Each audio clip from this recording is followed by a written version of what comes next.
This book is not meant to be used, nor should it be used, to diagnose or treat any medical condition. The numbers in this book are theoretical and to be used for illustrative purposes only. The publisher and the author are not responsible for any actions you take or do not take as a result of reading this book, and are not liable for any damages or negative consequences from action or inaction to any person reading or following the information in this book. References are provided for informational purposes only and do not constitute endorsement of any websites or other sources. Readers should also be aware that the websites listed in this book may change or become obsolete. What others have said after spending one day with Alex: we added $5 million per year in profit without adding any new services. When Alex talks about acquisition, you should listen, as long as you don't hate money. Brooke Castillo, CEO, Life Coach School. My career can be broken into 2 chapters.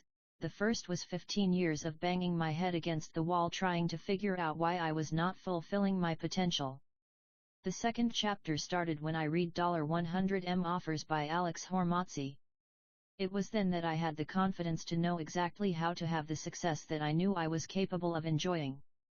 If you are a business owner that is done settling for less than your potential, this book will quickly show you that it's not your fault. No one has taught you how to make irresistible offers. This book will change that within a few chapters. Consider this book your second chapter. It is an absolute game changer. Ryan Daniel Moran, founder, Capitalism.com. We first found out about Alex and instantly bought his book. It's the best book I've ever read really in business. Probably the biggest thing I learned from him is that so many times in business you want to charge your customers more and you almost feel guilty, like, oh my gosh, can I really do this? But I think there's nobody better that really puts packages and prices together that not only you can increase your price for your business but you're also increasing the value for the customer at the exact same time. Since we started working with him, within 2 months, our business was already doing $10M/year in sales, instant double, and it's only been 2 months since we came in touch with him and our business is on a run rate to do $23M/year in sales now. Just from changing our pricing, our packaging, and at the same time delivering better results and outcomes for the clients that we work with. Andrew Argue, founder, CEO, AccountingTax.com. Guiding principles: there are no rules. Talila, you are my ride or die, a term used to describe a person, usually a woman, that is willing to do anything for their partner, friend, or family, even in the face of danger. Couldn't do this without you and wouldn't want to. You make waking up every day worth it. Thank you for being unapologetically you. You're a down motherfucker. To Trevor, you're the best friend a guy could ask for. Thank you for spending hours upon hours beating up the ideas that became this book with me. It would not be half as good as it is without your relentless drive for simplification and clarity. Eternally grateful for our friendship. You make me feel less alone in the world. Cheers to becoming old and crotchety. Contents start here. Section I, How We Got Here. 1. How We Got Here. 2. Grand Slam Offers. Section 2, Pricing. 3. Pricing, the commodity problem. 4. Pricing, finding the right market. A starving crowd. 5.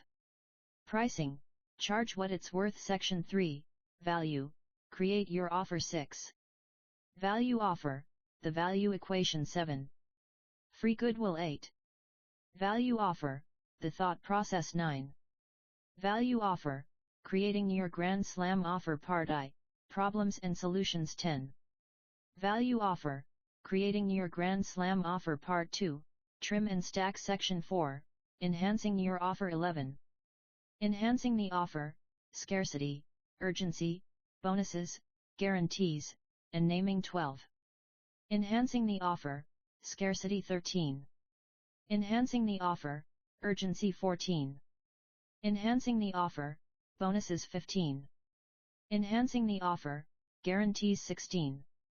Enhancing the offer, naming. Section V, Execution. Your first $100,000 start here. Outsized returns often come from betting against conventional wisdom, and conventional wisdom is usually right. Given a 10% chance of a 100 times payoff, you should take that bet every time. But you're still going to be wrong 9 times out of 10. We all know that if you swing for the fences, you're going to strike out a lot, but you're also going to hit some home runs. The difference between baseball and business, however, is that baseball has a truncated outcome distribution. When you swing, no matter how well you connect with the ball, the most runs you can get is 4. In business, every once in a while, when you step up to the plate, you can score 1,000 runs. This long-tailed distribution of returns is why it's important to be bold. Big winners pay for so many experiments. Jeff Bezos: as entrepreneurs, we make bets every day. We are gamblers gambling our hard-earned money on labor, inventory, rent, marketing, etc., all with the hopes of a higher payout. Oftentimes, we lose. But, sometimes, we win and win big. However, there is a difference between gambling in business and gambling in a casino. In a casino, the odds are stacked against you. With skill, you can improve them, but never beat them. In contrast, in business, you can improve your skills to shift the odds in your favor. Simply stated, with enough skill, you can become the house. After beginning a series of books on acquisition, it became apparent that I could not talk about any other topic without first addressing the offer, the starting point of any conversation to initiate a transaction with a customer. What you are literally providing them in exchange for their money. That's where it all begins. This book is about how to make profitable offers. Specifically, how to reliably turn advertising dollars into enormous profits using a combination of pricing, value, guarantees, and naming strategies. I call the proper combination of these components a grand slam offer. I chose this term partially in homage to the above quote from Amazon founder Jeff Bezos and because, like a grand slam in baseball, a grand slam offer is both very good and very rare.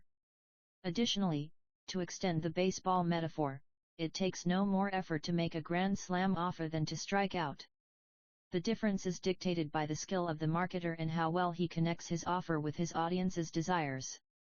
In business you can have so-so offers, the singles and doubles that keep the game going, pay the bills, and keep the lights on. But, unlike baseball, where a grand slam scores a maximum of 4 runs, a grand slam offer in the business world can score you 1,000-fold payoff and result in a world where you never need to work again.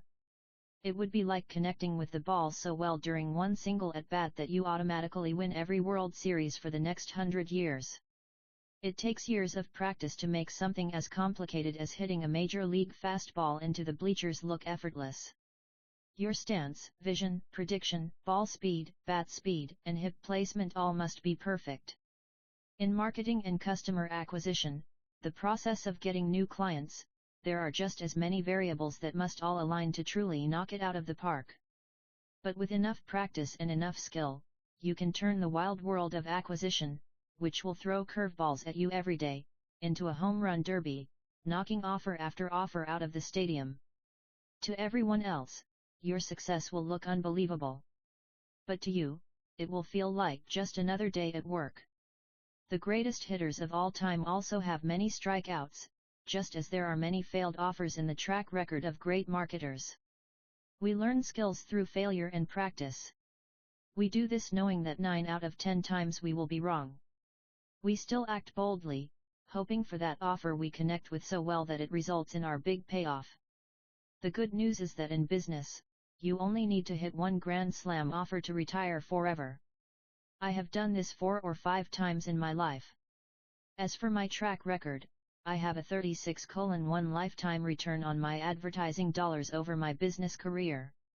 Consider this my lifetime batting average, if you will. That means for every $1 I spend on advertising I get $36 back, a 3,600% return. That is my average over 8 years. And I continue to improve. This book is my attempt to share that skill with you, with a specific focus on building grand slam offers, so you can experience the same levels of success. It's also the first in a series of books meant to get entrepreneurs to financial freedom, in plain words, fuck you money. Subsequent books in this series will look more deeply at getting more customers, converting more prospects into clients, making those clients worth more, and other lessons I wish I had learned earlier scaling my businesses. Pro tip: faster, deeper learning by reading and listening at same time. Here's a life hack I discovered a long time ago. If you listen to the audiobook while reading the ebook or physical book, you will increase your reading speed and retain more information. The contents are being stored in more places in your brain. This is how I read most things worth reading. I've priced my products as cheap as the platforms will allow me to, so this isn't a ploy to make an extra 0.99 cents, promise. If you want to give it a try, go ahead and grab the audio version and see for yourself. You might find it as valuable as I have, as someone who struggles to stay focused. I took 2 days to talk this book out loud and record it. I figured I'd put this hack at the beginning of the book so you had a chance to do it if you found this first chapter valuable enough to earn your attention. Section I, How We Got Here. The Ugly Truth. 1. How we got here. Magic will find those with pure hearts, even when all seems lost. Morgan Rhodes, December 24, 2016. Christmas Eve. Tea room was pitch black. My shoes stuck to a floor covered in dried soda and crushed bits of candy. My nostrils were full with the smell of stale popcorn. We had showed up too late to get good seats and ended up pressed near the front of the theater. Just a few rows in front of me, the movie's blazing projection occupied my entire field of view. In the reflected glow, I could see the outlines of Layla's family's faces. They may as well have been hypnotized. I envied them. They sat, entranced, soaking in their paid time off for Christmas. Must be nice. Anybody else would have missed it, but Leela, my girlfriend at the time, knew me too well. Anybody else would have thought I was watching the movie, but Leela could tell I was staring blankly at the screen, my eyes not tracking the movie. My face was pale. My cheekbones and jawline appeared gaunt. Weeks of chronic stress had killed my appetite. "What's wrong?" she asked. I didn't answer. She rested her hand on mine to get my attention. I didn't react. Within moments, her fingers tightened around my wrist, and she looked at me, her eyes searching for mine. "Your heart is racing," she whispered, concerned. Without asking, she took my pulse. It was 100 beats per minute. Nearly twice what it should be for a fit 27-year-old male at rest in a cool, dark room. "What's going on?" she asked more forcibly, but still whispering. The truth is, I was terrified. A few hours earlier, I looked like a giant. I sat scrunched up in a children's miniature play chair. My knees almost touched my chest, even with my feet firmly planted on the old beige carpeted floor. My laptop felt hot sitting atop my steeply angled knees. Dolls and toys were scattered around me. They stared at me with wide eyes and toothy grins, motionless. I had been their entertainment the past few weeks. I was in Layla's parents' house. They had recently become grandparents and used this spare bedroom as a playroom when the grandchildren visited. I didn't have a place to live. So they were letting Leela and I stay there as long as we needed. They had let me use the children's playroom as my office for my business, which at this point felt almost as make-believe as the stories they had told their grandchildren in this room.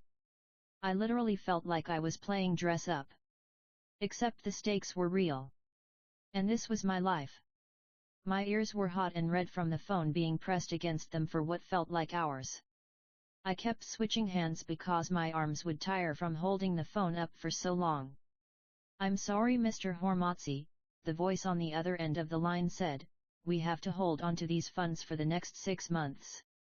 We've seen some irregular activity, so this is precautionary." "Are you fucking kidding me? $120 grand, I said. "A precaution. I'm sorry, sir, our underwriting team I heard you," I said, cutting him off. "I don't accept that. Sir, it's not up to me, it's just our Paul. What am I gonna tell my salesman, who has a baby and another on the way? Are you going to tell him he's not going to be able to buy his pregnant wife and newborn food?" Are you going to pay his mortgage for him? I was seething. Sir, he began again, with unfazed apathy, just trying to deliver the news. It's not yours to take. My aggression was quickly turning into desperation. Shit, just send me half so I can pay my employees, I pleaded. It's Christmas Eve, for fuck's sake. Sir, we're going to be holding on to the entirety of your funds for the next 6 months per your agreement. The voice faded into the distance. Fuck. I hung up and checked my accounts. $23,036. I owed my salesman a $22,000 commission check for $120,000 in sales I never got. Without wanting to give myself the opportunity to think about it, I wired it to him. $22,000 payment successful. Balance $1,036. Fuck, I screenshot this image of my bank account because I knew I would tell this story someday. The sunlight blinded me as we emerged from the matinee. Families shuffled in and out through the revolving doors, making their happy memories. I was in a daze. Leela led me to the car, her hand wrapped firmly around mine. What's wrong? What happened? She asked. The money isn't coming. What do you mean? She asked. It's delayed. I exhaled in defeat. They are keeping it all. Can they do that? Apparently, I said stoically, trying to maintain my composure in front of her parents. What are you gonna do about the commissions? I already paid him. Everything. I said it without looking at her. Layla's concern turned to dread. We sat in silence the whole way home. I stared out the window. She held my hand in hers.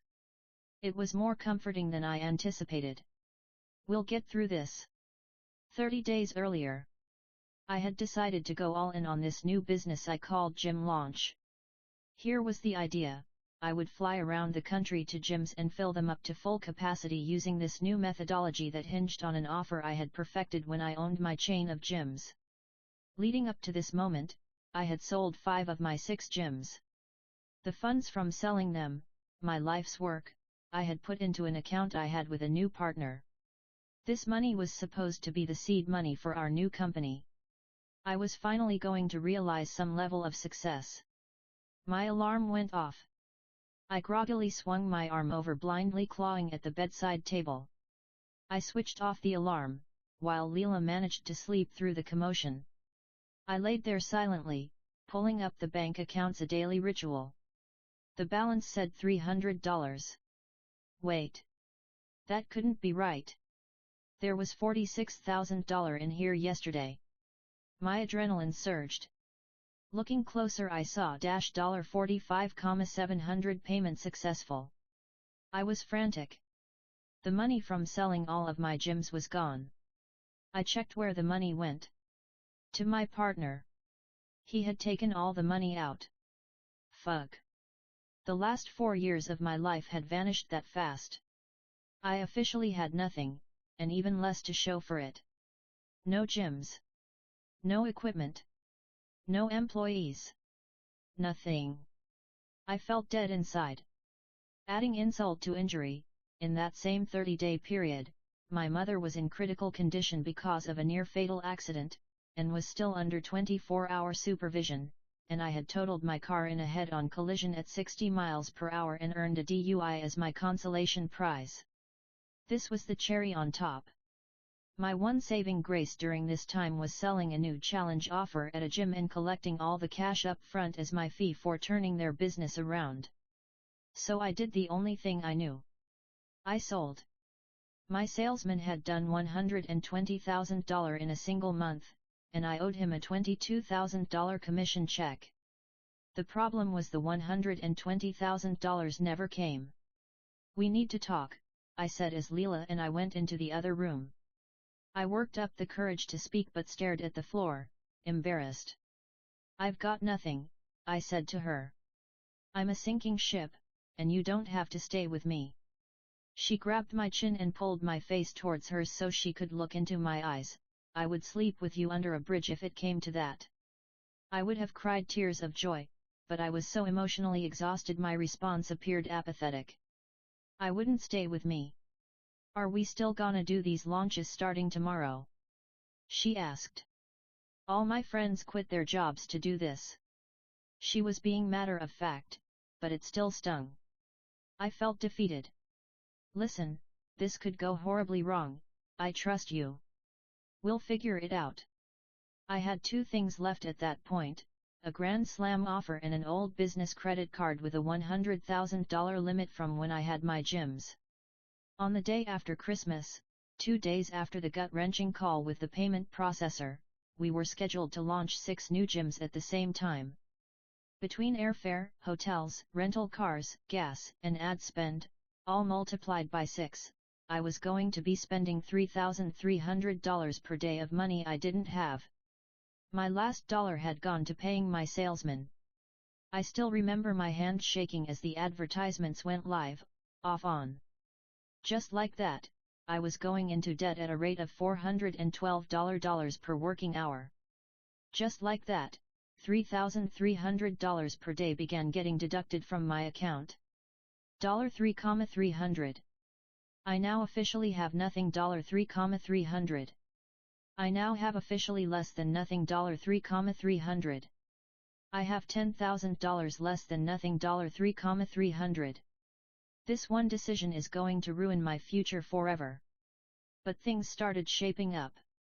Here's what happened that month, January 2017, as documented by my old processing records I dug up. You can see the month along the left column and the revenue collected that month along the right. We made $100,117. It was just enough to cover the $3,300/day that had been coming off the credit card. It was actually working. I could hardly believe it. I threw the Hail Mary, and the universe caught it. I went from looking up bankruptcy lawyers to figuring out what to do with $3 million in profits, accrued within the first 12 months. It felt surreal. And in hindsight, it still kind of does. By the end of the year we were doing $1,500,000 plus /MO 12 months from then, $4,400,000 MOPER month. 24 months after that, we crossed $120 million in sales, donated $2 million to help fund equal opportunity in low-income areas. We met and befriended Arnold Schwarzenegger, lifelong hero, and were asked to be board members of his charity After School All Stars. Leela and I meeting with Arnold Schwarzenegger at his home. We are now on the national board of his charity After School All Stars. Creating Grand Slam offers has given us access to people we only dreamed of.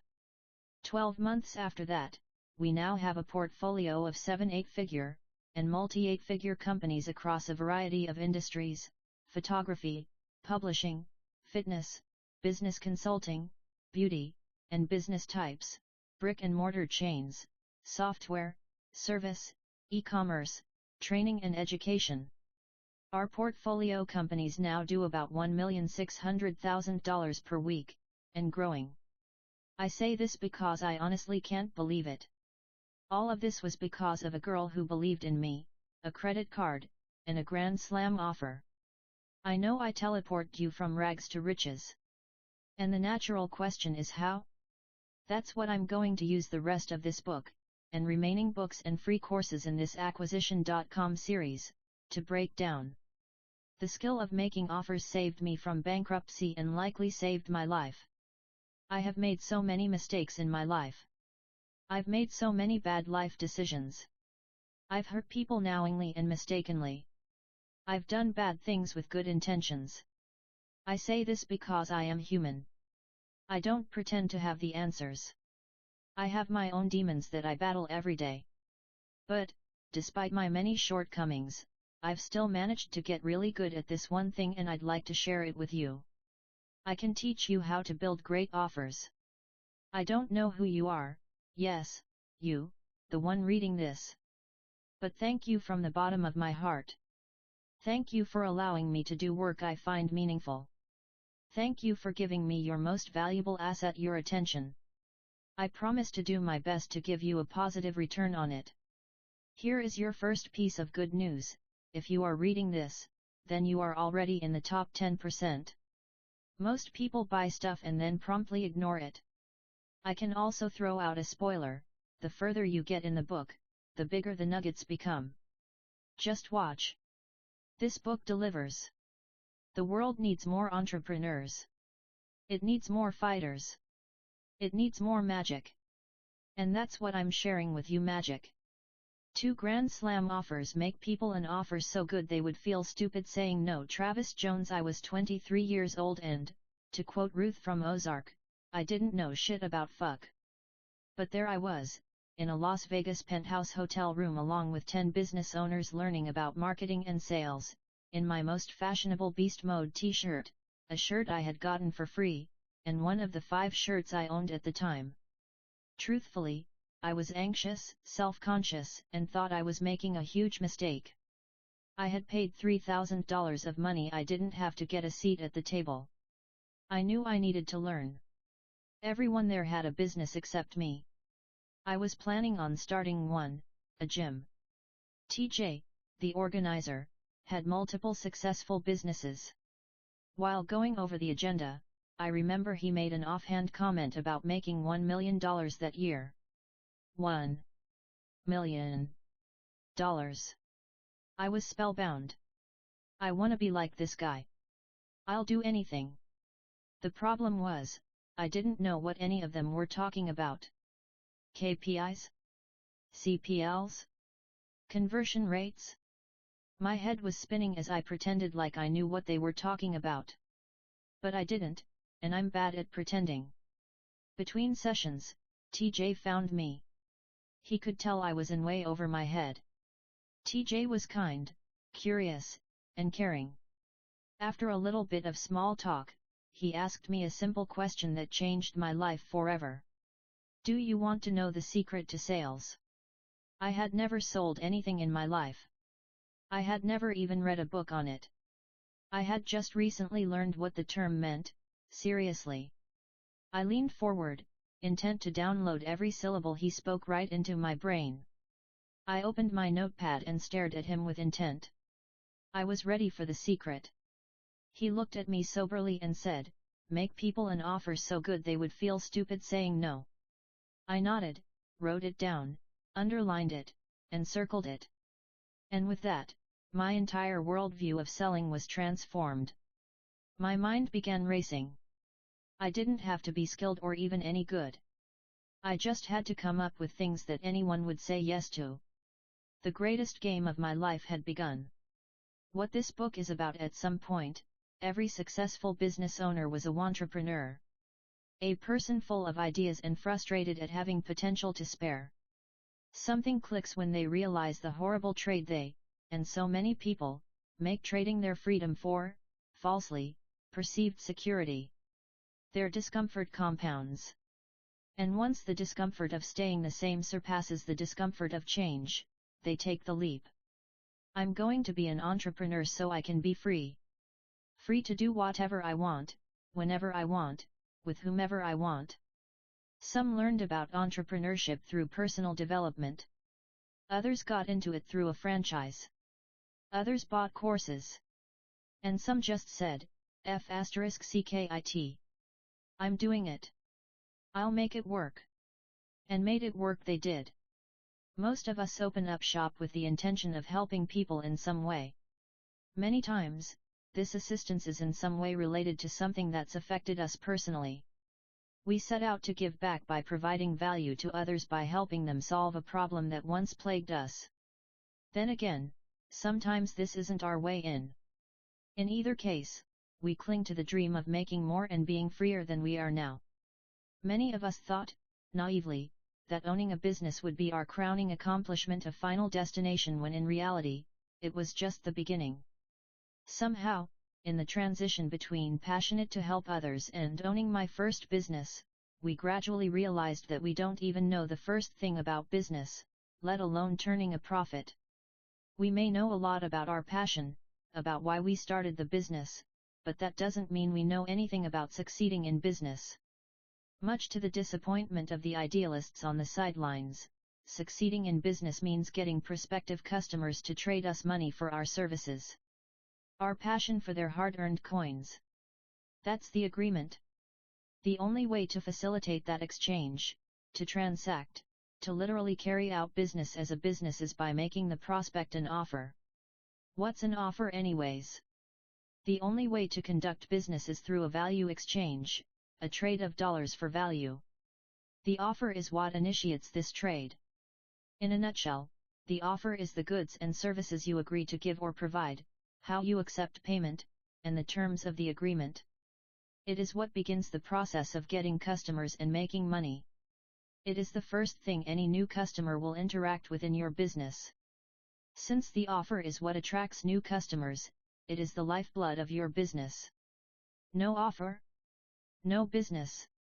No life. Bad offer? Negative profit. No business.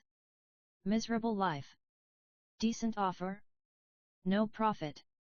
Stagnating business. Stagnating life. Good offer? Some profit. Okay business. Okay life. Grand slam offer? Fantastic profit. Insane business. Freedom. This book helps entrepreneurs craft those grand slam offers.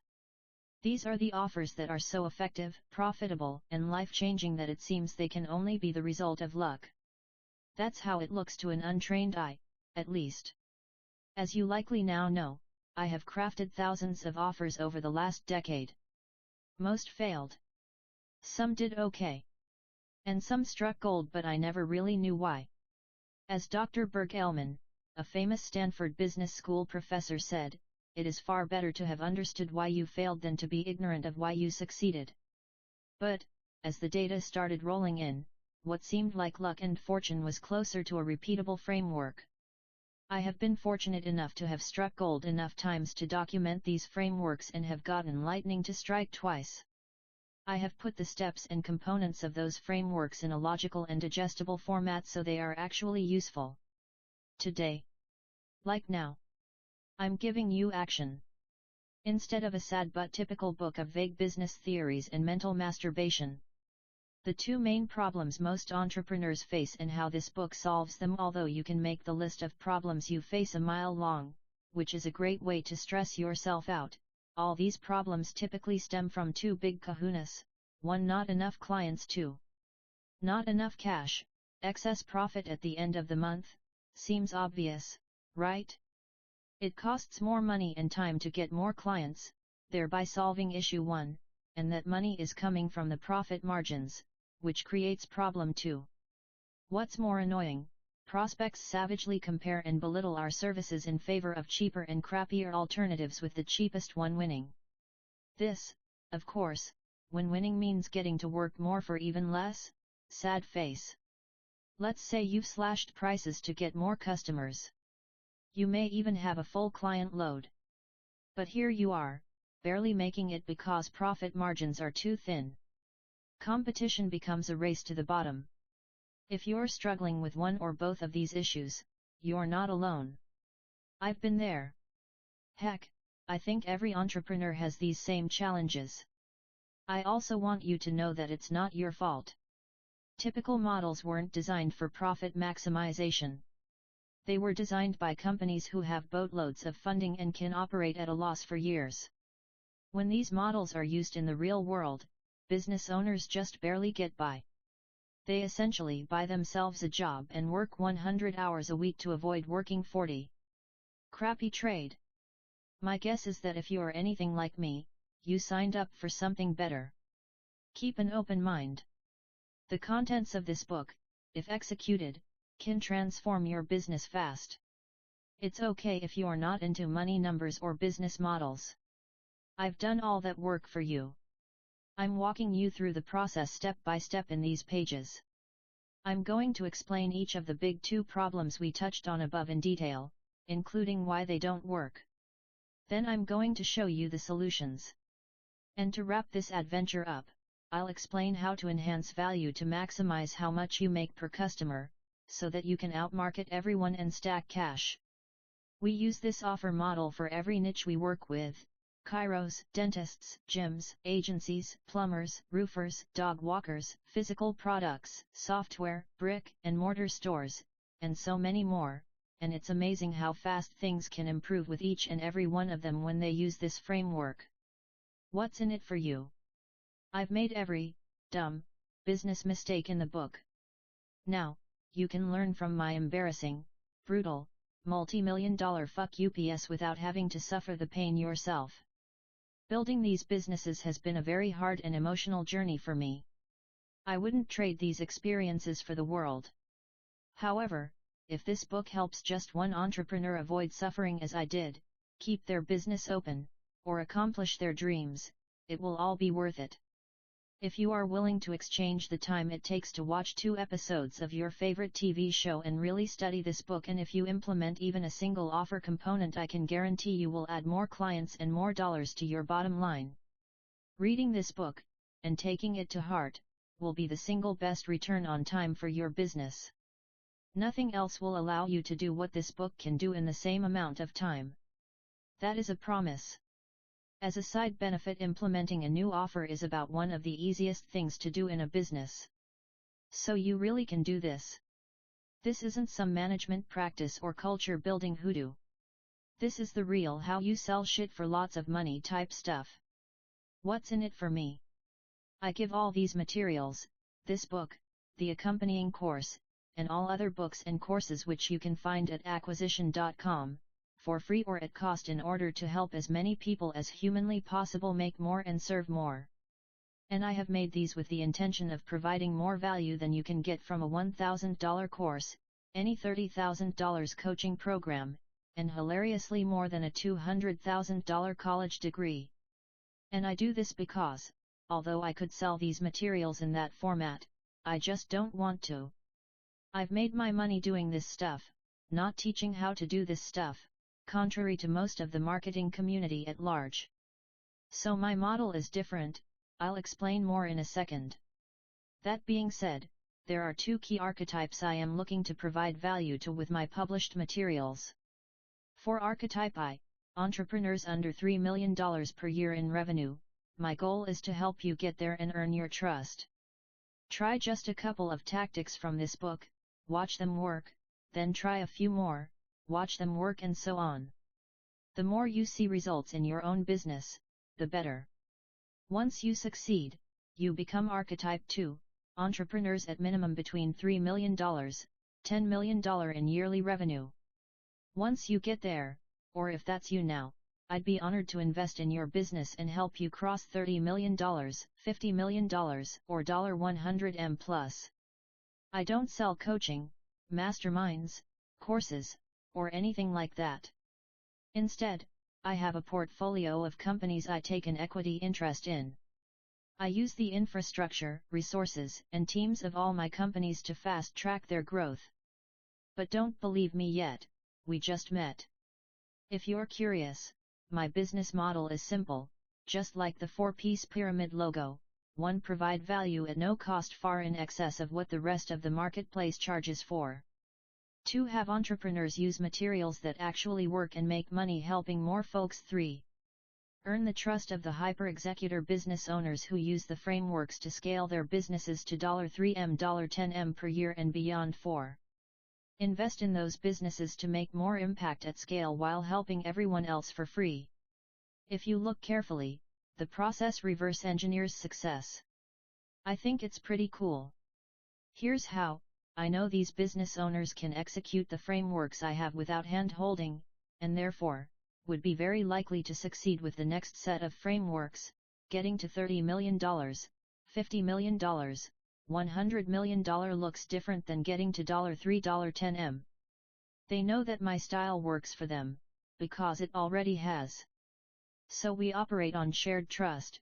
I trust they can execute, and they trust that our stuff works, again, because it already has, all while helping everyone else, FO free. So it allows me to preemptively avoid failures and dramatically increases success likelihood.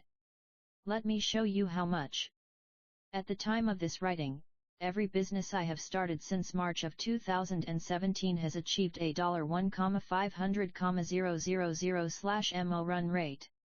According to the Small Business Administration, the odds of a single business even achieving $10M/year in revenue are 0.4%, or 1 in 250. Having it happen 4 times in a row is 0.4% x 0.4% x 0.4% x 0.4% equals very very low probability that it was luck. As such, I can say with conviction that we know how to recreate success using the frameworks I share over and over again. They work because they are timeless business principles. I actively visualize, every day, how it felt to wake up in the middle of the night in cold sweats, wondering how I'd make payroll. That gut-wrenching meditation keeps me hungry as an entrepreneur but also grateful for my security and peace of mind. I want the latter for you and anyone else that gives a damn about what they do. Fair enough? Cool. So let's get to it. Basic outline of this book. This book is intended to be a resource. As a resource, I mean it will be something you will read through and then keep in your toolbox, coming back to it again and again. Why?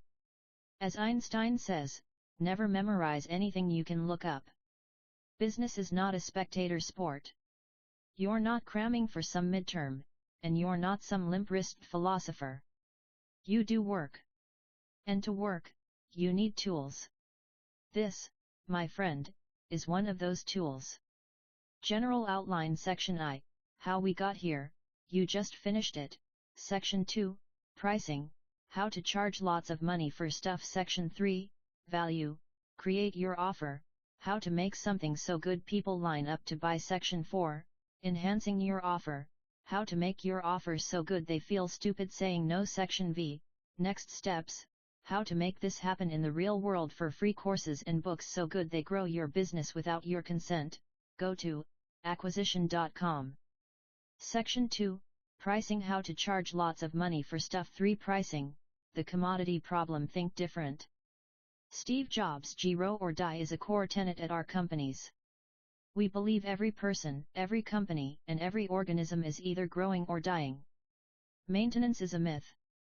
What this means is, if your company isn't growing, it's dying. This is a sobering reality for many of us. I learned the hard way, and my businesses suffered for a long time because of it. Let me explain. The market is continuously growing. The stock market grows at 9% per year. If we aren't growing at 9% per year, we are falling behind. Maintenance, in the most generic sense, would be 9% growth year over year. Furthermore, if you're in a growing marketplace, then you might have to grow at 20 to 30% per year, just to keep up, or risk falling behind. So you can see how maintenance is a myth. So, then what does it take to grow? Thankfully, just 3 simple things. 1. Get more customers. 2. Increase their average purchase value. 3. Get them to buy more times. That's it. Sure, there are lots of ways to acquire customers and zillions of ways to increase order value and purchase frequency, but, simply put, that's it. Those are the only 3 ways to grow. Example, if I sell 10 clients a month, and a client is worth $1,000 to me over their lifetime, through average cart value x average number of purchases, then my business will cap at $10,000/mo, 10x $1,000. 10 new clients/mo x $1,000 lifetime value equals $10,000/mo max revenue. If you want to grow, you've got to either sell more clients every month, while maintaining suitable margins, or have them be worth more, by increasing the profit per purchase or number of times they buy. That's it. Author note, only 2 ways to grow. To simplify this concept even more, there are really only 2 ways to grow: get more customers, and increase each customer's value. Increasing each customer's value has 2 sub-buckets. 1. Increasing profit per purchase. 2. Increasing the number of times they buy. For the purpose of this book, I highlight both of those sub-buckets as individual growth paths. I did this because I think it will be easier to understand the money models that will come in Volume 3. All 3: getting more customers, increasing their average purchase value, and getting them to buy more are repeated themes in this book. But if you seek simplicity, both increasing average purchase value and increasing the number of times a customer buys results in one outcome, increasing each customer's value. Business terms before going any further, and to better flesh out the concepts that follow, we should take a second to define and better understand some key business concepts. When I stood in that Las Vegas penthouse in my beast mode t-shirt, I was clueless about such terms. Let me help you be better than, well, me. Gross profit, the revenue minus the direct cost of servicing an additional customer. If I sell lotion for $10 and it costs me $2, my gross profit is $8 or 80%.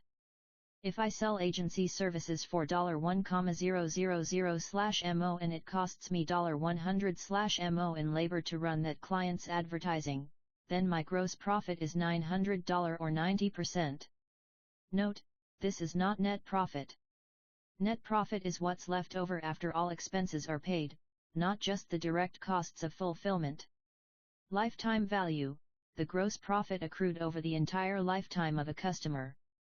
This is gross profit multiplied by the number of purchases an average customer will make over their lifetime.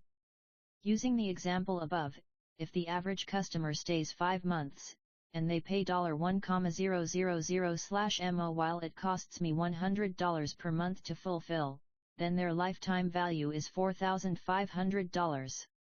Here's the breakdown: revenue, $1,000/mo * 90% gross margin * 5 months, equals $4,500 lifetime value, LTV.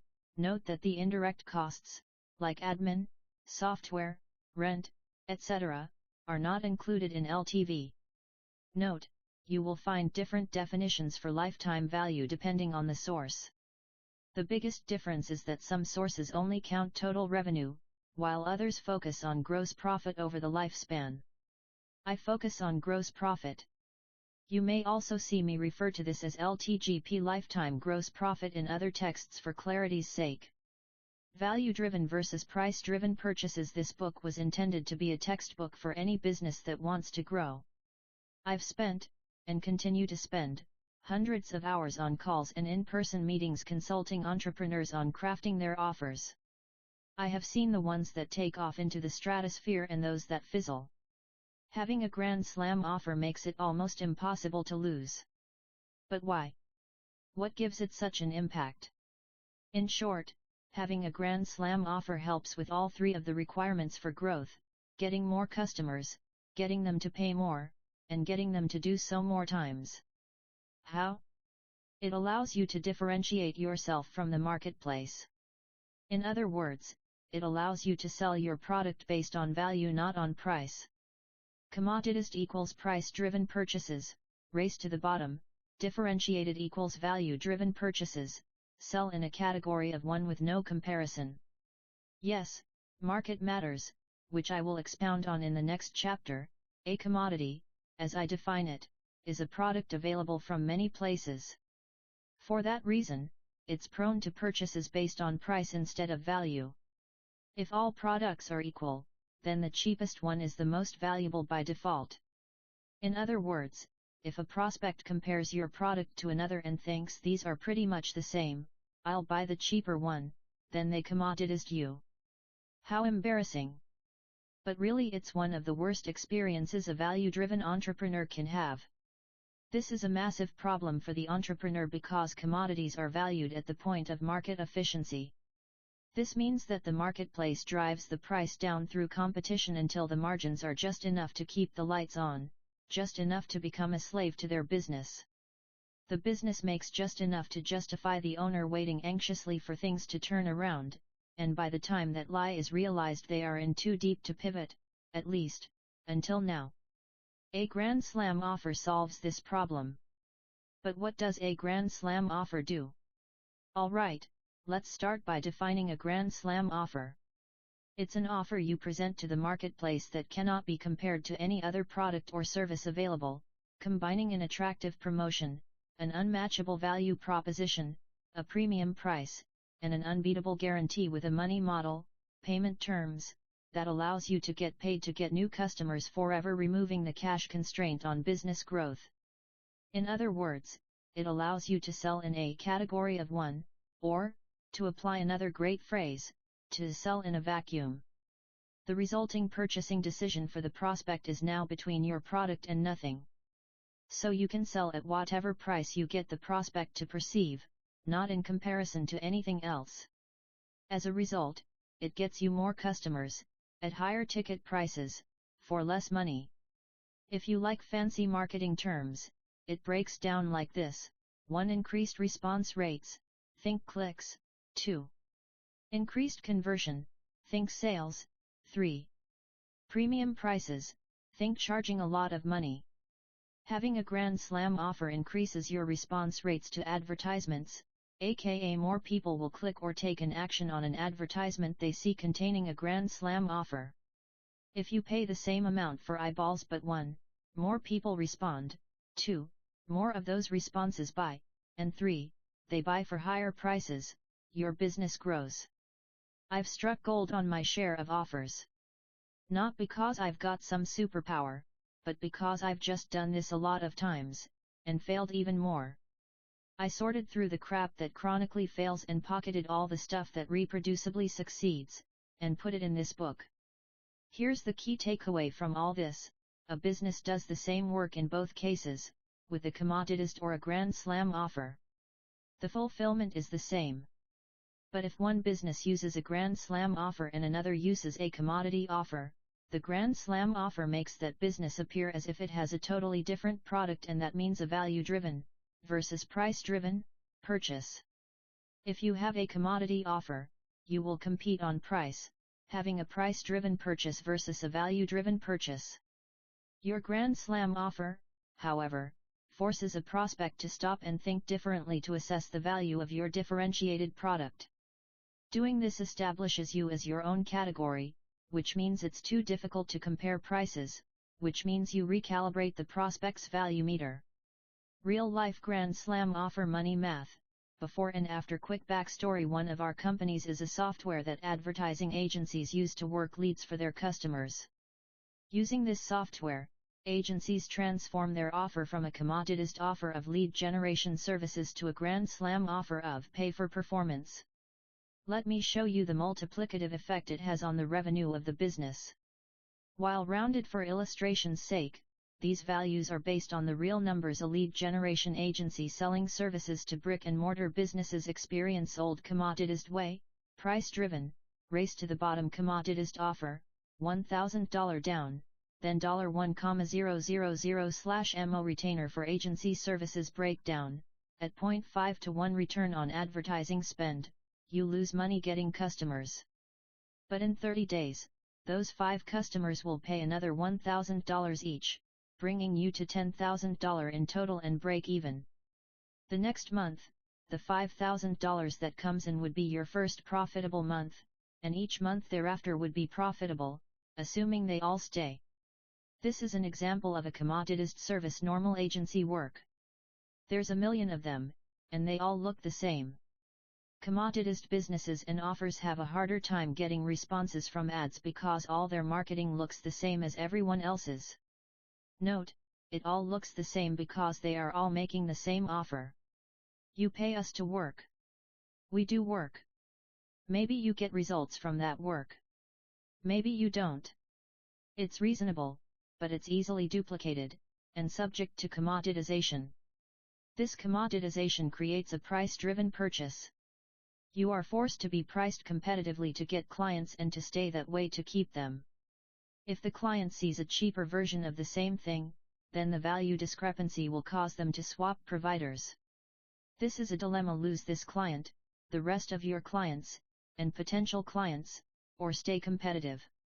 Your margins become so thin they vanish. Furthermore, it's hard to get prospects to say yes, and keep them saying yes, unless you're hypervigilant about clients commoditizing your business by staying competitive. And that's the problem with the old commoditized way. They're able to compare.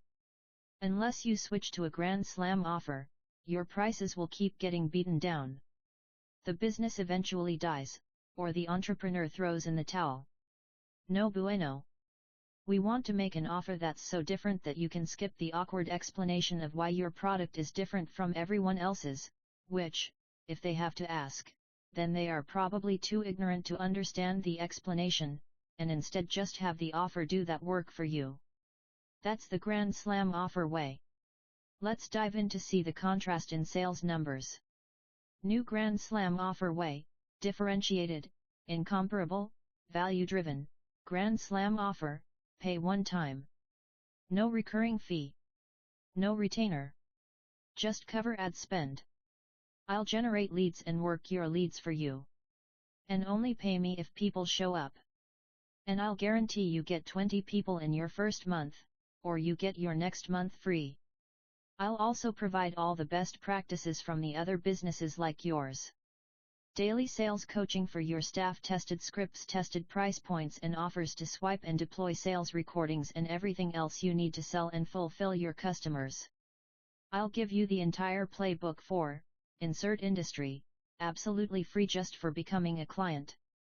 In a nutshell, I'm feeding people into your business, showing you, exactly, how to sell them so that you can get the highest prices, which means that you make the most money possible. Sound fair enough? It's clear these are drastically different offers, but so what? Where's the money? Let's compare both in the below chart. Breakdown: you spend the same amount of money for the same eyeballs. Then, you get 2.5x more people to respond to your advertisement because it's a more compelling offer. From there, you close 2.5x as many people because the offer is so much more compelling. From there, you are able to charge a 4x higher price up front. The end result is 2.5x 2.5x 4 equals 22.4x more cash collected up front. Yes, you spent $10,000 to make $112,000. You just made money getting new customers. Comparison: remember the old way, the way you lost half the ad spend up front? With the new way, you are making more money and getting more customers. This means that your cost to acquire a customer is so cheap, relative to how much you make, that your limiting factor becomes your ability to do the work you already love doing. Cash flow in acquiring customers is no longer your bottleneck because it's 22.4x more profitable than the old model. Yup. You read that right. This is the part in the action movie where you walk away from an explosion in slow motion. This is the exact Grand Slam offer we used with our software business that serves agencies. The numbers can become wild fast. I know 22.4x better sounds unreasonable, but that's the point. If you play the same game everyone else does, you'll get the same results everyone else does: mediocre. You hit singles and doubles, keep the lights on, but never get ahead. But remember the opening passage of this book, that when you align all the pieces, you can knock it out of the park so well that you win for good. In my first 18 months in business, we went from $500K/year to $28,000,000/year off of less than $1 million in ad spend. So, when I say 20:1, 50:1, 100:1 returns, I mean it. When you get this right, the results are, well, unbelievable. Summary points: this chapter illustrated the basic problem with commoditization and how Grand Slam offers solve that. This gets you out of the pricing war and into a category of one. The next chapter will focus on finding the correct market to apply our pricing strategies to. It's one of the most important things to get right. A Grand Slam offer given to the wrong audience will fall on deaf ears. We want to avoid that at all costs. We must detour from pricing for a moment to learn what to look for in a market. It's an essential box to check before continuing on our journey. Free gift number 1 bonus tutorial. Start here. If you want a deeper dive, go to acquisition.com/training/offers and watch the first video in the free course, starring yours truly, about how I differentiate offers in businesses I consult with and get them to charging premium prices. I also created some free SOPs/cheat codes for you to use so you can implement faster. It's absolutely free. Enjoy. For pricing, Finding the right market. A starving crowd. The seed that fell on good soil represents those who truly hear and understand God's word and produce a harvest of 30, 60, or even 100 times as much as had been planted. Matthew 13:23, NLT. A marketing professor asked his students, if you were going to open a hot dog stand, and you could only have one advantage over your competitors, which would it be? Location, quality, low prices, best taste. The students kept going until eventually they had run out of answers. They looked at each other waiting for the professor to speak. The room finally fell quiet. The professor smiled and replied, a starving crowd. You could have the worst hot dogs, terrible prices, and be in a terrible location, but if you're the only hot dog stand in town and the local college football game breaks out, you're going to sell out. That's the value of a starving crowd. At the end of the day, if there is a ton of demand for a solution, you can be mediocre at business, have a terrible offer, and have no ability to persuade people, and you can still make money. An example of this was the toilet paper shortage at the beginning of COVID-19. There was no offer. The pricing was atrocious. And there was no compelling sales pitch. But because the crowd was so big and so starving, rolls of toilet paper were going for $100 or more. That's the value of a starving crowd. Selling newspapers. A good friend of mine, Lloyd, owned a software business that served newspapers for almost a decade. They set up digital ad services on newspaper websites with a few clicks and instantly helped them sell a whole new ad product. He only charged them a percentage of the revenue he added. So if they made nothing, neither did he. It was pure gain for the papers and a great offer. But, despite having a great offer and natural sales ability, his business began to decline. Being a high-achieving entrepreneur, he tried all the different angles to solve the problem, but nothing worked. He couldn't figure out what the issue was. It was hard for me to see him struggle with this because I think Lloyd is much smarter than I am, and the answer seemed obvious to me. But watching him go through this has been a lesson I have taken with me for life. Before I reveal it, what do you think the problem was? Product? Offer? Marketing and sales? His team? Let's break it down. It wasn't his product that was great. It wasn't his offer. He had a zero-risk revs hair model. It wasn't his sales skills. He was a natural salesman. So, then what was the problem? He was selling to newspapers. His market was shrinking by 25% every year. He had looked at all the angles, except for the most obvious one. Finally, after years of fighting an uphill battle in his market, he realized his market was the source of his problems and decided to downsize his company. Don't worry, this story has a second half. To illustrate the power of a market, as soon as COVID hit, Lloyd pivoted. He started an automated mask manufacturing company. With new technology, he brought the cost per mask below what people could buy them for from China. Within 5 months he was doing millions per month. Same entrepreneur. Different market. He applied his same skill set to a business he had zero experience in and was able to win. That's the power of picking the right market. I give you that story as a cautionary tale. Your market matters. Lloyd is a very smart human. He is obviously very capable. But we can all be blinded as entrepreneurs because we don't like to give up. We are so accustomed to solving impossible problems that we will keep ramming our heads into the wall. We hate quitting. But the reality is that everyone is affected by their market. So how do you pick the right market? What to look for? There is a market in desperate need of your abilities. You need to find it. And when you do, you will capitalize, all while wondering what took you so long. Don't be romantic about your audience. Serve the people who can pay you what you're worth. And remember that picking a market, like anything, is always our choice, so choose wisely. In order to sell anything, you need demand. We are not trying to create demand. We are trying to channel it. That is a very important distinction. If you don't have a market for your offer, nothing that follows will work. This entire book sits atop the assumption that you have at least a normal market, which I define as a market that is growing at the same rate as the marketplace and that has common unmet needs that fall into one of three categories: improved health, increased wealth, or improved relationships. For example, Lloyd, from the above newspaper story, could have gone through this entire book and nothing in here would have worked for him. Why? Because he would be targeting newspapers, a dying market. That being said, having a great market is an advantage. But you can be in a normal market that's growing at an average rate and still make crazy money. Every market I have been in has been a normal market. You just don't actually want to be selling ice to Eskimos. Here are the basic tenets of what I look for in markets. Let's run through them before we return to the offer. When picking markets, I look for 4 indicators. 1. Massive pain. They must not want, but desperately need, what I am offering. Pain can be anything that frustrates people about their lives. Being broke is painful.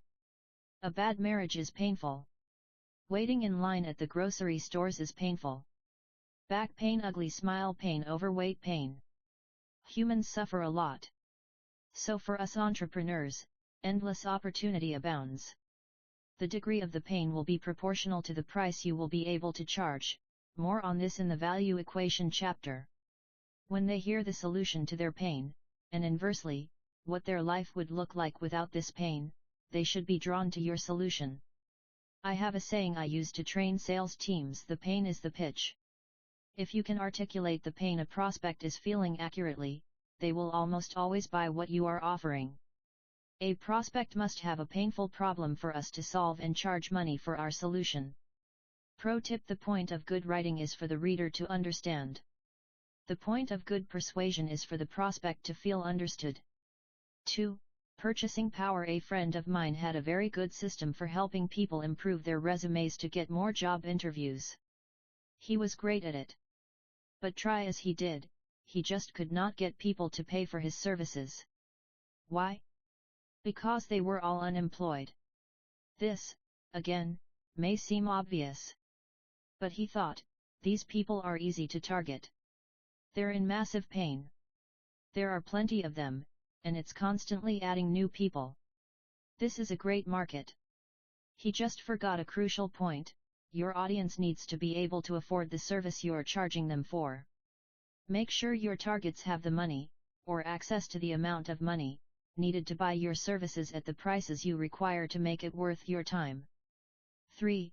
Easy to target. Let's say you have a perfect market, but no way of finding the people who comprise it. Well, making a grand slam offer will be difficult. I make my life easier by looking for easy to target markets. Examples of this are avatars that have associations they belong to, mailing lists, social media groups, channels they all watch, etc. If our potential customers are all gathered together somewhere, then we can market to them.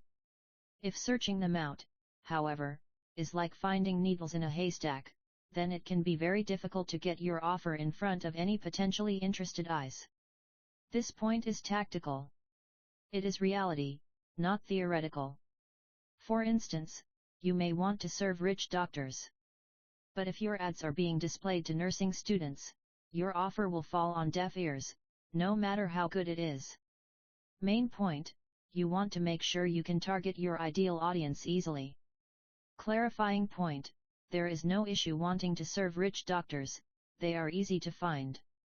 This is just illustrative that your promotions must be served to the right audience. 4. Growing markets are like a tailwind. They make everything move forward faster. Declining markers are like headwinds. They make all efforts harder. This was Lloyd's example. Newspapers had 3 of the 4 makings of a great market: 1. Lots of pain, 2. Purchasing power, 3. Easy to target. But they were shrinking fast. No matter how hard he tried, the entire marketplace was fighting against him. Business is hard enough, and markets move quickly. So you might as well find a good market to give you a tailwind to make the process easier. Making this real, there are 3 main markets that will always exist: health, wealth, and relationships. The reason that those will always exist is that there is always tremendous pain when you lack them. There is always demand for solutions to these core human pains. The goal is to find a smaller subgroup within one of those larger buckets that is growing, has the buying power, and is easy to target, the other three variables. So if I were a relationship expert trying to find my avatar, I'd rather focus on second half of life relationship coaching for old-timers than helping college students in relationships. Why? Because senior citizens who are alone are likely suffering more pain as they are near their deaths, pain, have more buying power, money, and are easy to find, targeting. Lastly, at the time of this writing, there are more people turning 65 each year than turning 20, growing. That is the idea. Think about what you are good at in regards to health, wealth, and relationships. Then think about who might value your service the most, is in the most pain, has the buying power to pay what you want, money, and can be found easily, targeting. As long as those three criteria are strong and the market isn't shrinking, you'll be in good shape. But how important to your success is finding a great market versus a normal market versus a bad market? The answer: it actually depends. Let me explain. Order of importance: 3 levers on success. It's unlikely you are going to be in a dying market like the newspaper example. It's also unlikely you're going to be selling toilet paper in COVID, buying frenzy. You'll likely be in a normal market. And that's totally okay. There is a fortune to be made within normal markets. My single point here is that you can't be in a bad market, or nothing will work. That being said, here's the simplest illustration of the order of importance between markets, offers, and persuasion skills. Starving crowd, market, offer strength, persuasion skills. Let's say you were to rate these elements on a scale of great, normal, and bad. You could essentially move down the line from left to right in order of importance. A great rating on a higher order piece overpowers anything else lower on the priority scale. A normal rating moves the buck to the next part of the equation. A bad stops the equation unless a great from a higher priority component nullifies it. Here are a few examples. Example number 1, even if you have a bad offer and are bad at persuasion, you're going to make money if you're in a great market. If you're on the corner hawking hot dogs when the bars close up at 2 a.m., with mobs of starving drunk folks, you're gonna sell out your hot dogs. Example number 2, most of us, if you are in a normal market and have a grand slam offer, great, you can make tons of money even if you're bad at persuasion. This is most people reading this book. That's why I wrote it, to help you maximize your success by learning to really build a grand slam offer. Example number 3, let's say you're in a normal market and have a normal offer. In order to be massively successful, you would have to be exceptionally good at persuasion. Then and only then will you succeed, with your persuasive skills serving as the fulcrum of your success. Heck, many empires have been built by exceptional persuaders. It's just the hardest path to follow and requires the most effort and learning. Nailing your offer helps you shortcut this path to success. Otherwise, you will just have a normal business that takes exceptional skill to be successful. Nothing wrong with that, but probably not what you signed up for. Commit to the niche. I have a saying when coaching entrepreneurs on picking their target market: don't make me niche slap you. Too often, a newer entrepreneur half-heartedly tries one offer in one market, doesn't make $1 million, then mistakenly thinks this is a bad market. Most times that's not actually the case. They just haven't found a grand slam offer yet to apply to that market. They think, I'll switch from helping dentists to helping chiropractors, that's it. When, in reality, both of those are normal markets and represent billions of dollars in revenue. Either would work, just not both. You must pick one. No one can serve two masters. I have coined the term niche slap to remind entrepreneurs in my communities to commit once they pick. All businesses and all markets have unpleasant characteristics. The grass is never greener once you get to the other side. If you keep hopping from niche to niche, hoping that the market will solve your problems, you deserve to be niche slapped. You must stick with whatever you pick long enough to have trial and error. You will fail. In fact, you will fail until you succeed. But you will fail far longer if you keep changing who you market to, because you must start over from the beginning each time. So, pick then commit. Riches are in the niches. The other reason to commit to the niche is because of how much more you will make. Simply put, niching down will make you far more money. Author note: when to broaden, advice for most people. For most, if you are under $10 million per year, niching down will make you more money.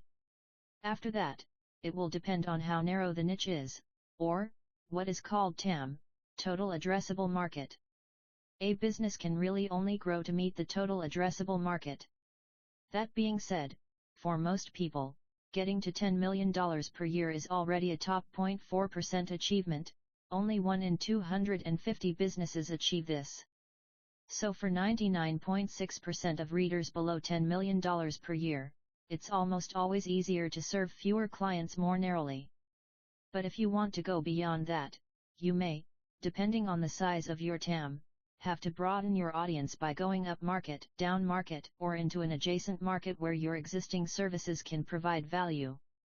For context, many companies expanded to $30 million per year serving a single niche: chiropractors, gyms, plumbers, solar, roofers, salon owners, etc. If you are at $1 million or $3 million, thinking you have capped and must expand, you are wrong. You just need to be better.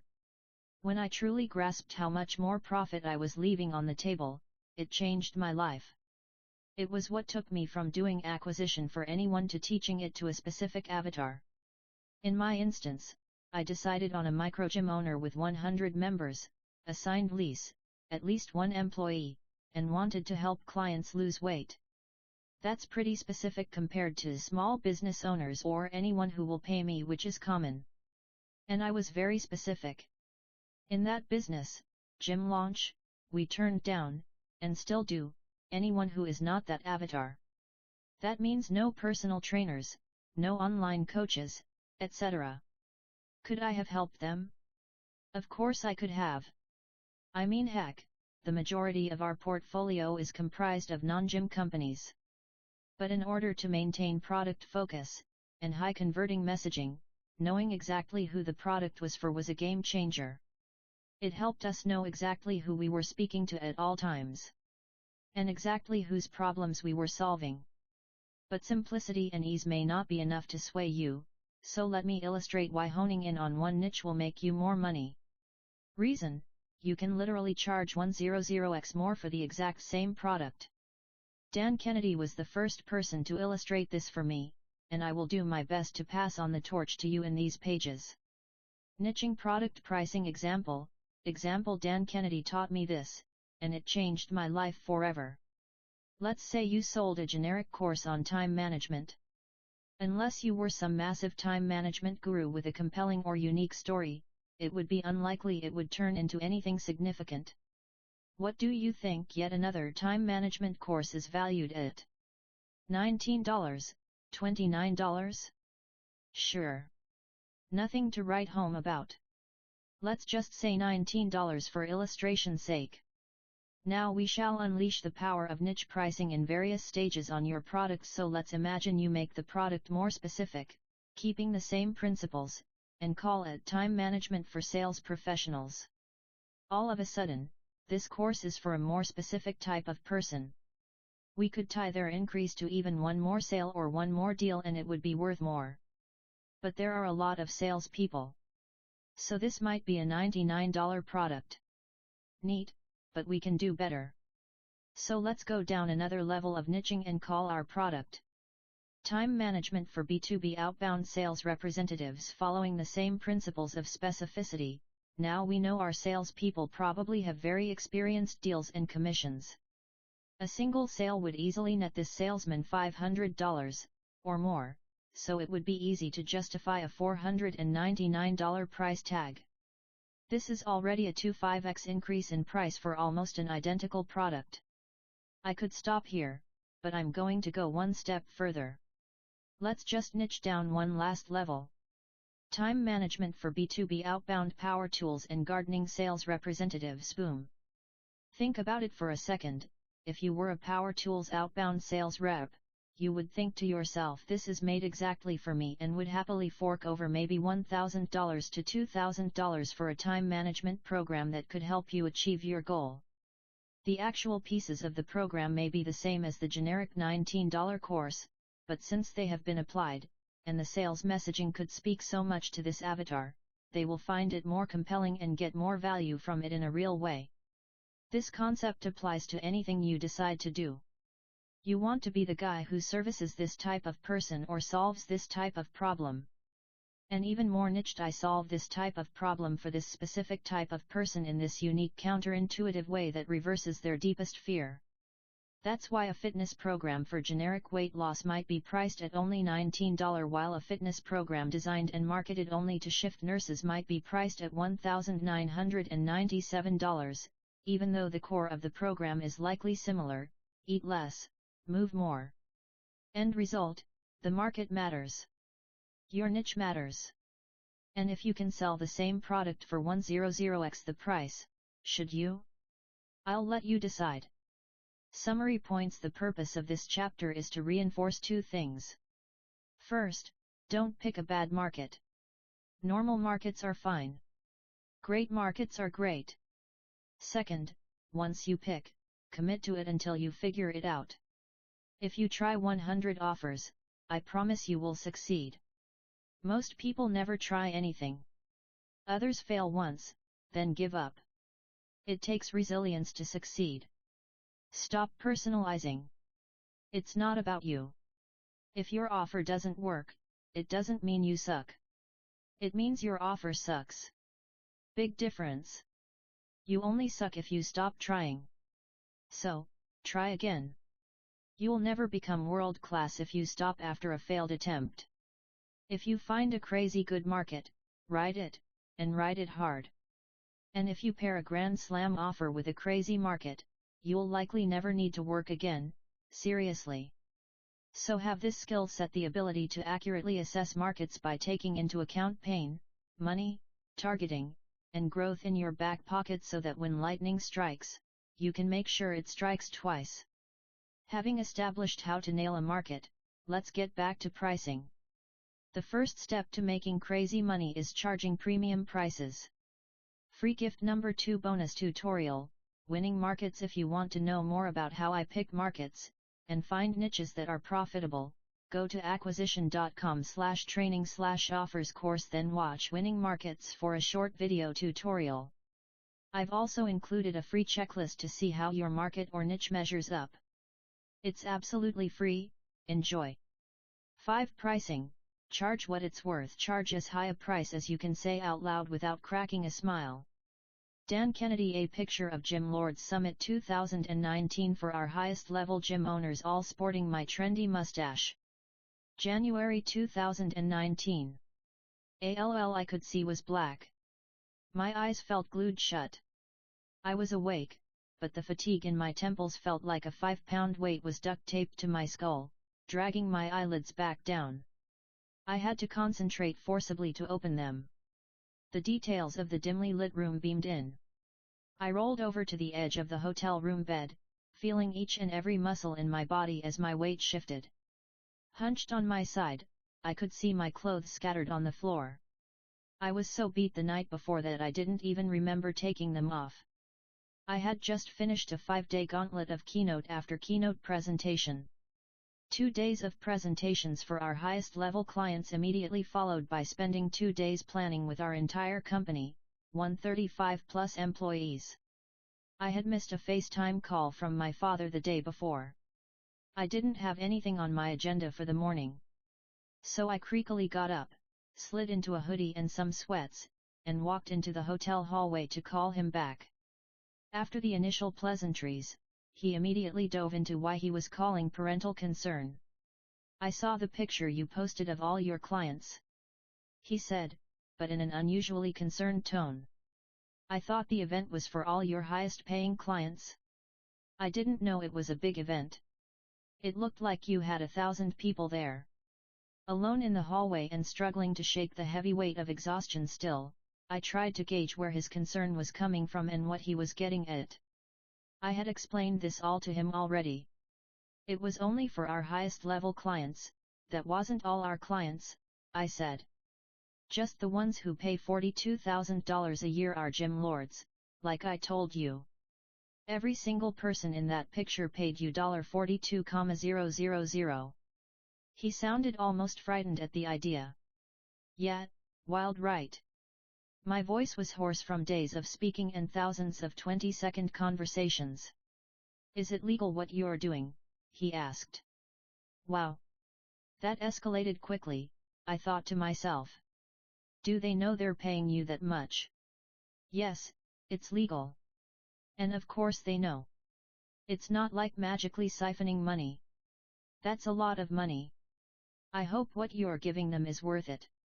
I contemplated whether it was worth the effort to dive into this or just ignore it. But knowing this was going to be a thing, I took a deep breath and began to explain. If I made you $239,000 extra this year, would you pay me $42,000?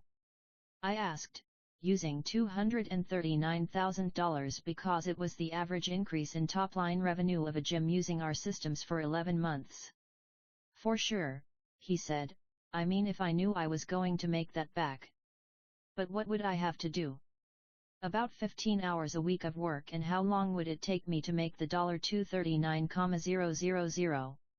11 months, and how much of the $42,000 would I have to pay you up front? Nothing. Just pay me as you start making the money using the system. I watched it click. My dad got it. Oh, he said, well then, yeah, I would do it. And that's why they do it, too. Making shitloads of money breaks people's minds. It literally stretches their minds so far past what they believe is possible they assume you are doing something wrong or illegal. They literally can't even. Why? Because they think to themselves they can't be that much smarter than me or work that much harder than me, so how is it possible for them to make 1,000 times more than me? Enough money that it would take me literally 10 lifetimes to make what they make in a year. In the 3 years leading up to me writing this book, I took home over $1,200,000/mo in profit. Every single month. That's more than the compensation for the CEOs of Ford, McDonald's, Motorola, and Yahoo combined every year as a kid in his 20s. It angers those who believe life isn't fair. It confuses others who cannot comprehend and believe there must have been a mistake. And it inspires a select few, who are bound for greatness. I hope that you are in the last category, because that is who I am writing this for. You can do this. You just need to learn how. And I'm gonna show you. Price to value discrepancy. I hope what you're giving them is worth it. Those words would probably sting for most, but when my dad said them to me, I just knew he didn't understand the value we were providing. What I want to show you is how to create and communicate value, aka the worth itness of an offer. In order to understand how to make a compelling offer, you must understand value. The reason people buy anything is to get a deal. They believe what they are getting, value, is worth more than what they are giving in exchange for it, price. The moment the value they receive dips below what they are paying, they stop buying from you. This price to value discrepancy is what you need to avoid at all costs. After all, as Warren Buffett said, price is what you pay. Value is what you get. The simplest way to increase the gap between price to value is by lowering the price. It's also, most of the time, the wrong decision for the business. Getting people to buy is not the objective of a business. Making money is. And lowering price is a one-way road to destruction for most. You can only go down to $0, but you can go infinitely high in the other direction. So, unless you have a revolutionary way of decreasing your costs to 1/10 compared to your competition, don't compete on price. As Dan Kennedy said, there is no strategic benefit to being the second cheapest in the marketplace, but there is for being the most expensive. So the goal of our Grand Slam offer will be to get more people to say yes at a higher price by increasing our value to price discrepancy. In other words, we will raise our price only after we have sufficiently increased our value. This way, they still get a great deal. Think buying $100,000 of value for $10,000. It's money at a discount. Free gift number 3, bonus tutorial and free downloads. Charge what it's worth. If you want to know how I create value discrepancies for B2B or B2C products, go to acquisition.com/training/offers course, then watch Charge What It's Worth for a short video tutorial. My goal is to gain your trust and deliver value in advance. As such, it's absolutely free. Enjoy. Why you should charge so much? It hurts. Most business owners are not competing on price or value. In fact, they're not actually competing on anything at all. Their pricing process typically goes something like this: 1. Look at marketplace. 2. See what everyone else offers. 3. Take the average. 4. Go slightly below to remain competitive. 5. Provide what their competitors offers with a little more. 6. End up at a value proposition of more for less. And the big secret, those competitors they are copying are dead broke. So why on earth copy them? Pricing where the market is means you're pricing for market efficiency. Over time, in an efficient marketplace, more competitors enter offering a little more for a little less, until eventually no one can provide any more for any less. At this point, a market reaches perfect efficiency, and the business owners participating make just enough at the end of the month to keep going. The bottom 10 to 20% of operators get washed out or lose the will to fight. Then fresh business owners enter with no idea and repeat the process of their forefathers. And around they go. In plain words, pricing this way means you are providing a service at just above what it costs for you to stay above water. We are not trying to stay barely above water. We are trying to make egregious amounts of money that will have your relatives asking if what you are doing is legal. Again, we are not trying to get the most customers. We are trying to make the most money. That being said, since there is no strategic benefit to being the second lowest priced player in your marketplace, allow me to give you a brief overview of why I see premium pricing as not only a very smart business decision, but a moral one. Furthermore, it's the only choice that will allow you to truly provide the most value, a unique and strong position in the marketplace. Let me introduce you to the virtuous cycle of price. Virtuous cycle of price. I have used this framework in most of the materials I release because it needs to be consistently reinforced. The forces of the marketplace will grate on your belief system. You must stay strong and ignore them. Here's the basic premise of why you need to charge a premium if you want to best serve your customers. When you decrease your price, you decrease your client's emotional investment since it didn't cost them much. Decrease your client's perceived value of your service since it can't be that good if it's so cheap, or priced the same as everyone else. Decrease your client's results because they do not value your service and are not invested. Attract the worst clients who are never satisfied until your service is free. Destroy any margin you have left to be able to actually provide an exceptional experience. Hire the best people, invest in your people, pamper your clients, invest in growth, invest in more locations or more scale, and everything else that you had hoped in the goal of helping more people solve whatever problem it is that you solve. In essence, your world sucks. And to make matters worse, your service probably sucks because you are squeezing blood from the proverbial stone. There's just not enough money left over to make something exceptional. As a result, you fall in line with the armies of average businesses that race to the bottom. I've lived that life. It's terrible. If you love your customers and your employees, please stop shortchanging them when there is a better way. Here's the reverse. This is what happens when you raise your prices. When you raise your prices, you increase your client's emotional investment. Increase your client's perceived value of your service. Increase your client's results because they value your service and are invested. Attract the best clients who are the easiest to satisfy and actually cost less to fulfill. and who are the most likely to actually receive and perceive the most relative value.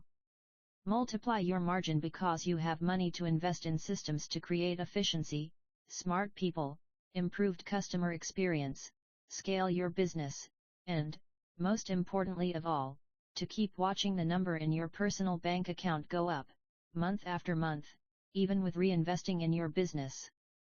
This allows you to ultimately enjoy the process for the long haul and help more people as you grow, rather than burning out and shriveling into obscurity. To swing the argument even further in favor of higher prices, here are a few interesting concepts.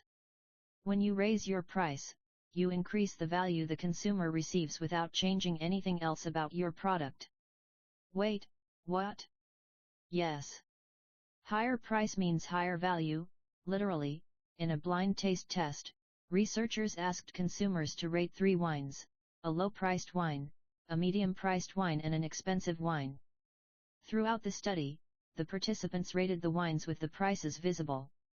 They rated them, unsurprisingly, in order of their price, with the most expensive being the best, the second most expensive being second best, and the third, cheapest option, being rated as cheap wine. What the tasters didn't know is that the researchers gave them the exact same wine all 3 times. Yet, the tasters reported a wide discrepancy between the high-priced wine and the cheap wine. This has deep implications for the direct relationship between value and price.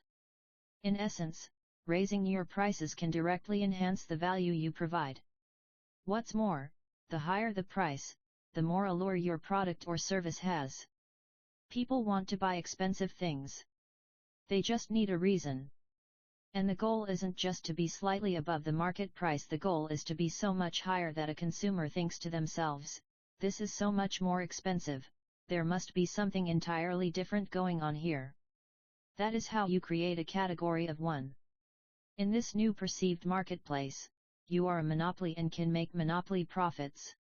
That is the point. One final point I want to drive home: if you offer a service where a customer must do something in order to achieve the result, or solve the problem you say you solve, they must be invested. The more invested they are, the more likely they are to achieve the positive result. Therefore, it follows that if you care about your customers, you should get them as invested as humanly possible. Ideally, this means pricing your services or product in such a way that it stings a little when they buy. That sting will force and focus their attention and their investment in your product or service. Those who pay the most attention. And if your customers are more adherent and follow through, and if they achieve better results with your service than your competition, then you are in a very real way providing more value than anyone else. This is how you win. But I know this isn't easy, and it shouldn't be. Your product must deliver. So many wish to shortcut the real work. Do that and you will fail.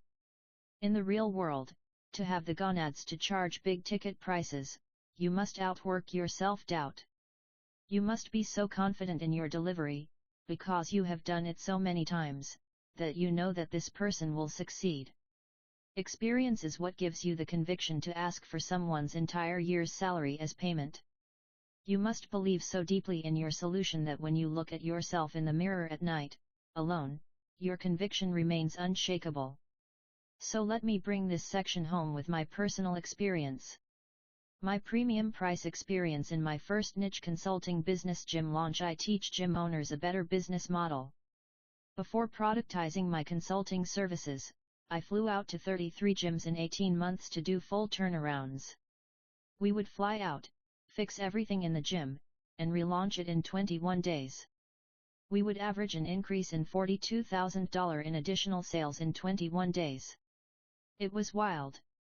My fee was the 100% of the revenue I would bring in. At our peak, we were turning around 8 gyms a month. This quickly became a logistical nightmare. After the wear and tear of living in motels month after month after month, I thought to myself, there has to be a better way to do this. One month, there was a gym we were scheduled to go fly out to. But, I simply didn't want to do it. So I told them we were going to cancel the engagement. The gym owner practically threatened me to help him. So I said I would help him, but he would have to do all the work, but I would show him how. Within 30 days, this gym had made almost $44,000 in new upfront cash collected sales, 4x their previous month. As soon as I saw that my process could be duplicated from afar, without me having to fly people in, our business exploded. I had found the missing link because my travel schedule was no longer a constraint. We went on to sell 4,000 plus more gyms over the next few years, and counting, using a done with you rather than a done for you model. But back to premium pricing. When I entered the space, low-price competitors offered full-service marketing for $500 per month, with a single high-price competitor charging $5,000 for his product. I wanted to be the premium price leader. I wanted to be so expensive that it created a lure around what we were doing. So, we came in at 3 times the highest priced player and 32 times more than the lower priced players. A price of $16,000 for a 16-week, done with you intensive. Then we sold 35% of those people into a 3-year, $42,000/year agreement for us to help them grow their gyms. For context, the average gym owner makes $35,280/year in take-home profits. If that's the average, it means half make even less than that.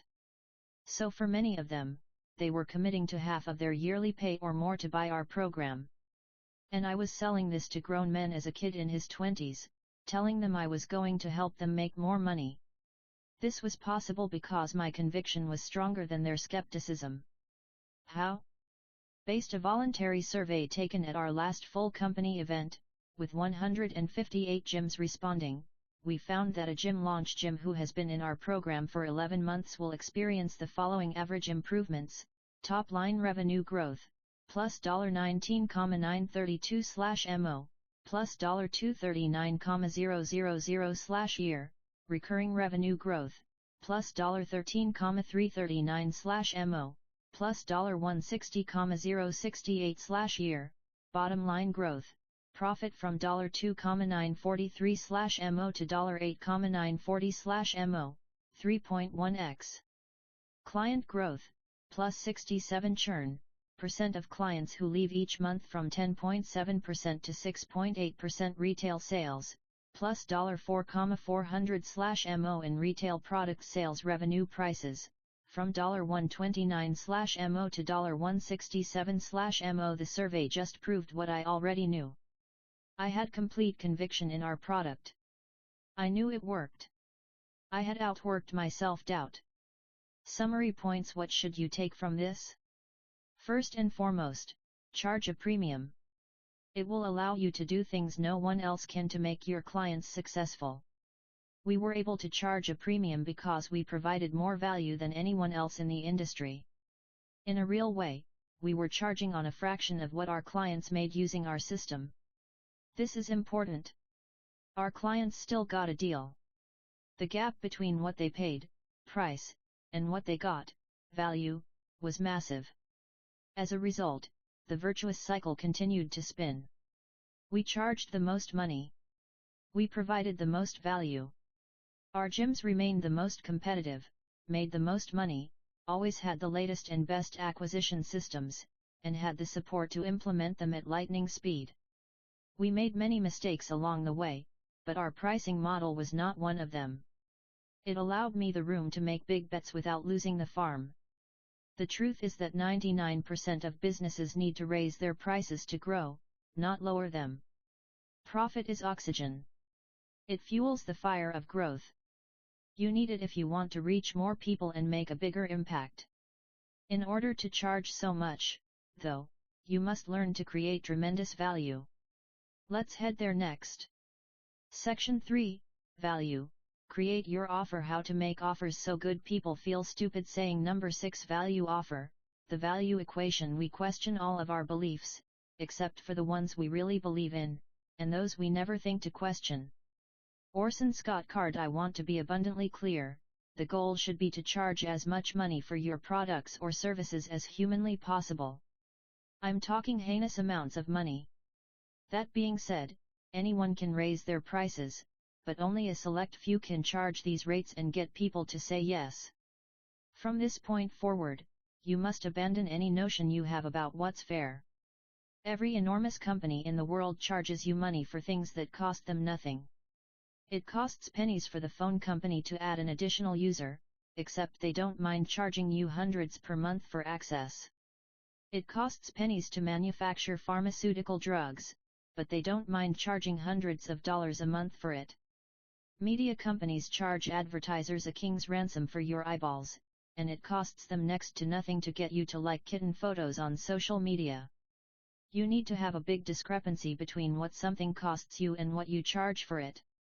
It is the only way to be unreasonably successful. Many entrepreneurs believe that charging too much is bad. The reality is that, yes, you should never charge more than your product is worth. But you should charge far more for your product and services than it costs to fulfill it. Think up to 100 times more, not just 2 or 3 times more. And if you provide enough value, it should still always be a steal for the prospect. That is the power of value. It unleashes unlimited pricing and profit power to scale your company. For example, one of my private clients, whose company I have equity in, is in the photography space. Over 2 years, implementing the tactics outlined in this book, the owner was able to increase the average ticket from $300 to $1,500. That's a 5x increase, gasp! Even cooler, they now spend less time per customer, and have higher customer satisfaction. The 5x increase in average ticket, 38xd the profit of the business. It went from making $1,000/WK in profit to $38,000/WK in profit, and continues to grow.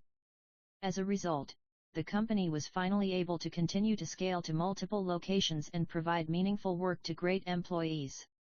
And a fun benefit, we were able to donate even more money to children's charities, which is something the owner and I have in common, almost $500,000 at the time of this writing.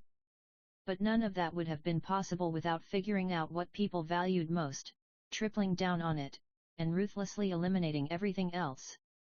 A 5x price increase may seem crazy to you, but clients voted with their dollars that what the company provides now is far better than what it did before.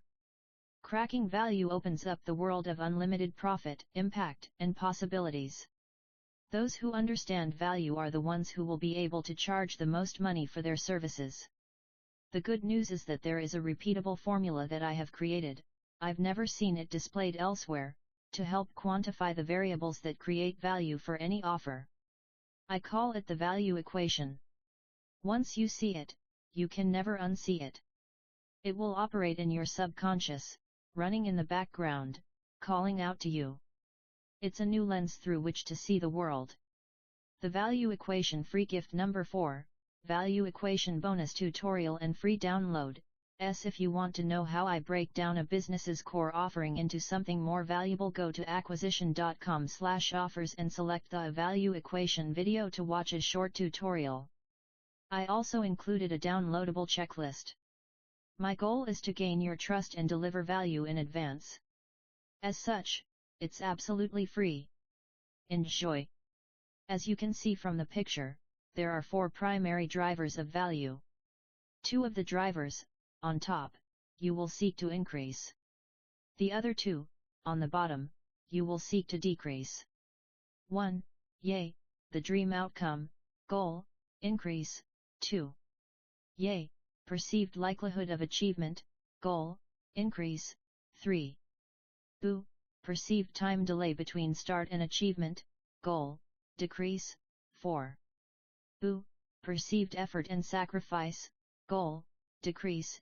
If you noticed the questions in the last section that my father asked me, you'll see they corresponded with these pillars. What will I make? Dream outcome, how will I know it's going to happen? Perceived likelihood of achievement, how long will it take? Time delay, what is expected of me? Effort and sacrifice, get the bottom to 0. In the beginning of my career, I focused all my attention on dream outcomes and the perception of achievement, social proof, third-party edification, etc. In other words, the top side of the equation. That's where beginner marketers make bigger and bigger claims. It's easy, and it's lazy. But as time has gone on, I have realized that these larger-than-life claims are the easiest to establish, and therefore less unique. After all, anyone can make a promise. The harder, and more competitive, are the time delay and effort and sacrifice. The best companies in the world focus all their attention on the bottom side of the equation. Making things immediate, seamless, and effortless.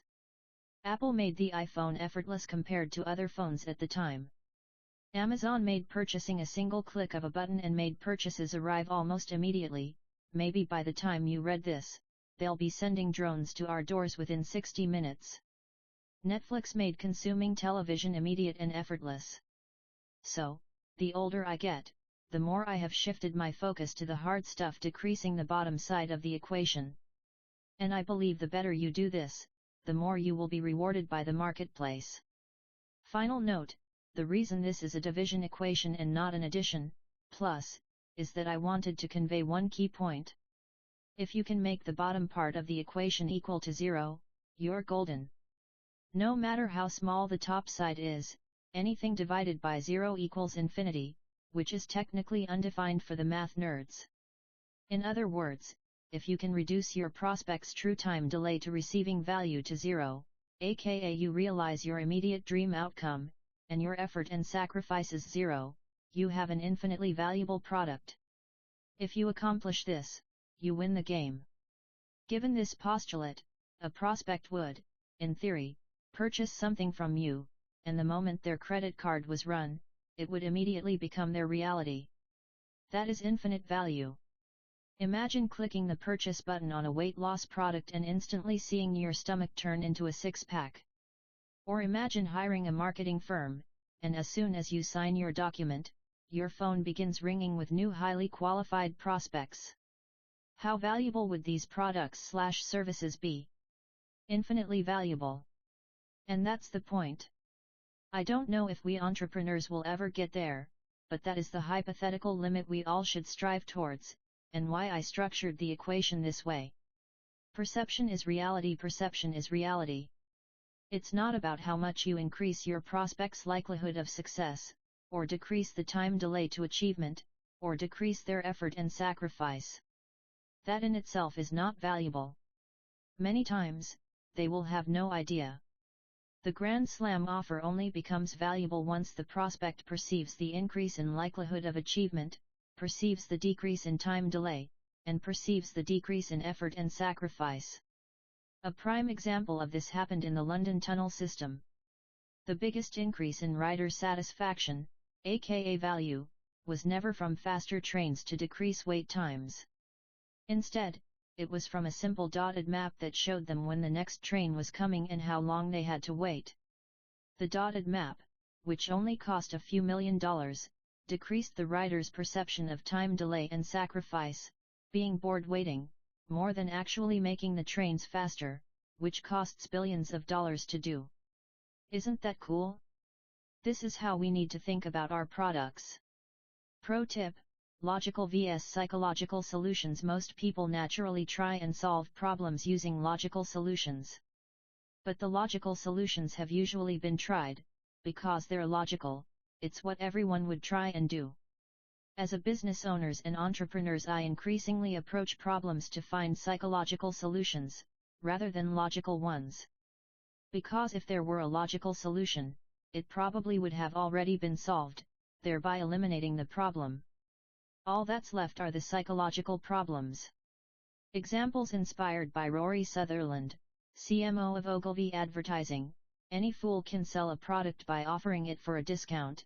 It takes great marketing to sell the same product for a premium. Logical solution: make trains faster to increase satisfaction. Psychological solution: decrease the pain of waiting by adding a dotted map. Psychological solution: pay models to be the hostesses on the trip. People would wish it took longer to get to their destination. Logical solution: make elevator faster. Psychological solution: add floor-to-ceiling mirrors so people are distracted staring at themselves and forget how long they were on the elevator. Logical solution: make it cheaper. Psychological solution: make fewer of them and raise the price, which causes people to want it more. Often, most logical solutions have been tried and failed. At this point in history, we must give the psychological solutions a shot to solve problems. As such, as business owners, it is up to us to communicate these value drivers with clarity to increase the prospect's perception of these realities. The extent to which you answer these questions in the mind of your prospect will determine the value you are creating. Only then, will we truly be able to realize the actual value of our product to the marketplace, and by extension, the egregious prices we want to charge. It's difficult to separate the four value drivers from another, as most vehicles combine many of these elements together, but I will do my best to isolate and clearly explain each below. Number 1, Dream Outcome. Goal equals increase. People have deep, unchanging desires. This is what marriages are lost over, wars are fought over, and people will willingly die for. Our goal is not to create desire. It's simply to channel that desire through our offer and monetization vehicle. The dream outcome is the expression of the feelings and experiences the prospect has envisioned in their mind. It's the gap between their current reality and their dreams. Our goal is to accurately depict that dream back to them, so they feel understood, and explain how our vehicle will get them there. The dream outcome is simple, it's the getting there where the value gets enhanced or detracted. People generally, and our clients specifically, want to be perceived as beautiful, to be respected, to be perceived as powerful, to be loved, to increase their status. These are all powerful drivers. But multiple vehicles may accomplish the same thing. Take the desire to be perceived as beautiful for example. Here are a lot of things that touch on this desire: makeup, anti-aging creams / serums, supplements, shapewear, plastic surgery, fitness. All these vehicles channel the desire to be perceived as beautiful. And if we further unpack the idea of a desire to be beautiful, we see that it may be a surface-level declaration of a deeper desire to achieve higher status in one's social group. The dream outcome value driver is most prominently used when comparing the relative value between two different desires being satisfied. In general, the dream outcome that most directly increases a prospect's status will be the one they value most. As such, a prospect may value that entire category of vehicles that satisfy one desire more than another category that satisfies a different desire. For many men, making money is more important than being handsome. Why? Because money drives status for men more than being handsome does. So, in general, they will value all offers that make them money more than offers that help them look good. I once heard Russell Brunson tell a story about this concept. He explained how his wife, Colette, at first hearing about this status concept, rejected it. She claimed she wasn't driven by status and would never want to drive a Lamborghini. Instead, she favored her minivan. But, after talking further, she revealed it was because driving a Lamborghini would decrease her status amongst her mom friends, while driving a minivan would show she was a good mother, increase in status. So it's not about the money, it's about the status, the perceived increase or decrease in relative standing when compared to others socially or professionally. Talk in terms of things your prospect believes will increase their status, and you will have your prospects drooling. Pro tip: frame benefits in terms of status gained from the viewpoint of others when writing copy. You can make it that much more powerful by talking about how other people will perceive the prospect's achievement. Connect the dots for them. Example: if you buy this golf club, your drive will increase by 40 yards.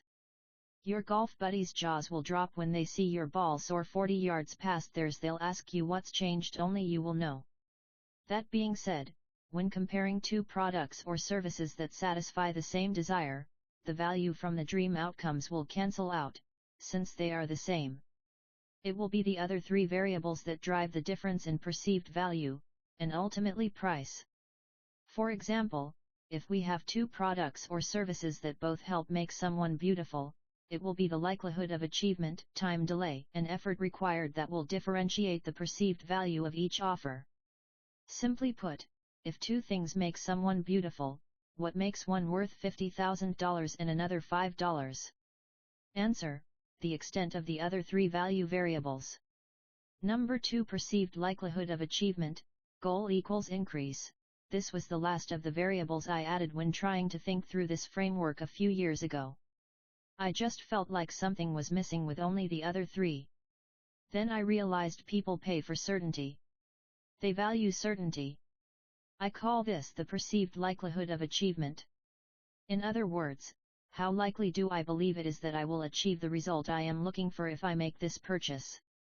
For example, how much would you pay to be a plastic surgeon's 10,000th patient versus their first? If you're a normal, sane person, a lot more. I mean, heck, you might even ask them to pay you if you are their first patient ever. So you can see even from this simple example that while the service you are receiving is technically the same, the only thing that changes is your perceived likelihood of getting what you want. Both surgeons take the same amount of time to do the surgery. If anything, the guy who has done it 10,000 times would likely get it done faster and still charge more. The more experienced surgeon has a track record of achieving a result, which incentivizes their desirability. People value this perceived likelihood of achievement. Increasing a prospect's conviction that your offer will actually work for them, will make your offer that much more valuable even though the work remains the same on your end. So to increase value with all offers, we must communicate perceived likelihood of achievement through our messaging, proof, what we choose to include or exclude in our offer, and our guarantees. More on these later. Number 3. Time delay. Goal equals decrease. Time delay is the time between a client buying and receiving the promised benefit. The shorter the distance between when they purchase and they receive value/the outcome, the more valuable your services or product is. There are two elements to this driver of value: long-term outcome and short-term experience. Many times, there are short-term experiences that occur while en route to the long-term outcomes. They happen along the way and provide value. It's good to understand both. The thing people buy is the long-term value, aka their dream outcome. But the thing that makes them stay long enough to get it is the short-term experience. These are little milestones a prospect sees along the way that shows them they are on the right path. We try and tie as many of these as possible into any service we offer. We want clients to have a big emotional win early, as close as possible to their purchase. This gives them the emotional buy-in and the momentum to see it through to their ultimate goal. For example, it takes a while to add an extra $239,000 per year to a gym. But that's what they're buying. So, once they have purchased, we need to create emotional wins fast. One way we do this is to get their ads live and get them to close their first $2,000 sale within their first 7 days. By doing this, their decision to work with us is reinforced, and they immediately trust us more. This makes them more likely to follow the rest of our systems and get to their ultimate destination. Pro tip: fast wins always try and incorporate short-term, immediate wins for a client. Be creative. They just need to know they are on the right path and that they made the right decision trusting you and your business. Let me give you another example. If I sell someone a bikini body, their time delay to realize that outcome may be 12 months or even longer. Along the way, though, as they change their bodies, they may experience higher sex drive, more energy, and an increased community of friends. They aren't initially buying those things, but those things may become short-term benefits that keep them in the game long enough to achieve their ultimate outcome. They buy the dream, but they stay for the benefits they discover along the way. The faster and more clearly you can demonstrate those benefits, the more valuable your service will be. For a weight loss customer, we would get them to meet someone else so they immediately had some social benefits from the program, and we usually gave them a more aggressive diet in the beginning. Why? Because we wanted them to have a big, fast emotional win, so we could get them to commit to the long term. This is also backed by science. People who experience a victory early on are more likely to continue with something than those who do not. That being said, having to wait 12 to 24 months to get what you want is a long time when you can do liposuction and be done in an afternoon. This shows just one of the reasons people pay $25,000 for liposuction with a tummy tuck, while people will barely pay $100/mo to join a boot camp. But that's not the only reason. is it? That leads me to the last driver of value, effort and sacrifice. Pro tip: fast beats free. The only thing that beats free is fast. People will pay for speed. Many companies have entered free spaces and done exceedingly well with a speed-first strategy. A few notable examples: the MVD vs DMV. Wait in line forever or pay $50. You can skip the line and get your license renewed privately. FedEx vs USPS, when it absolutely positively has to be there overnight. Spotify vs slow free music.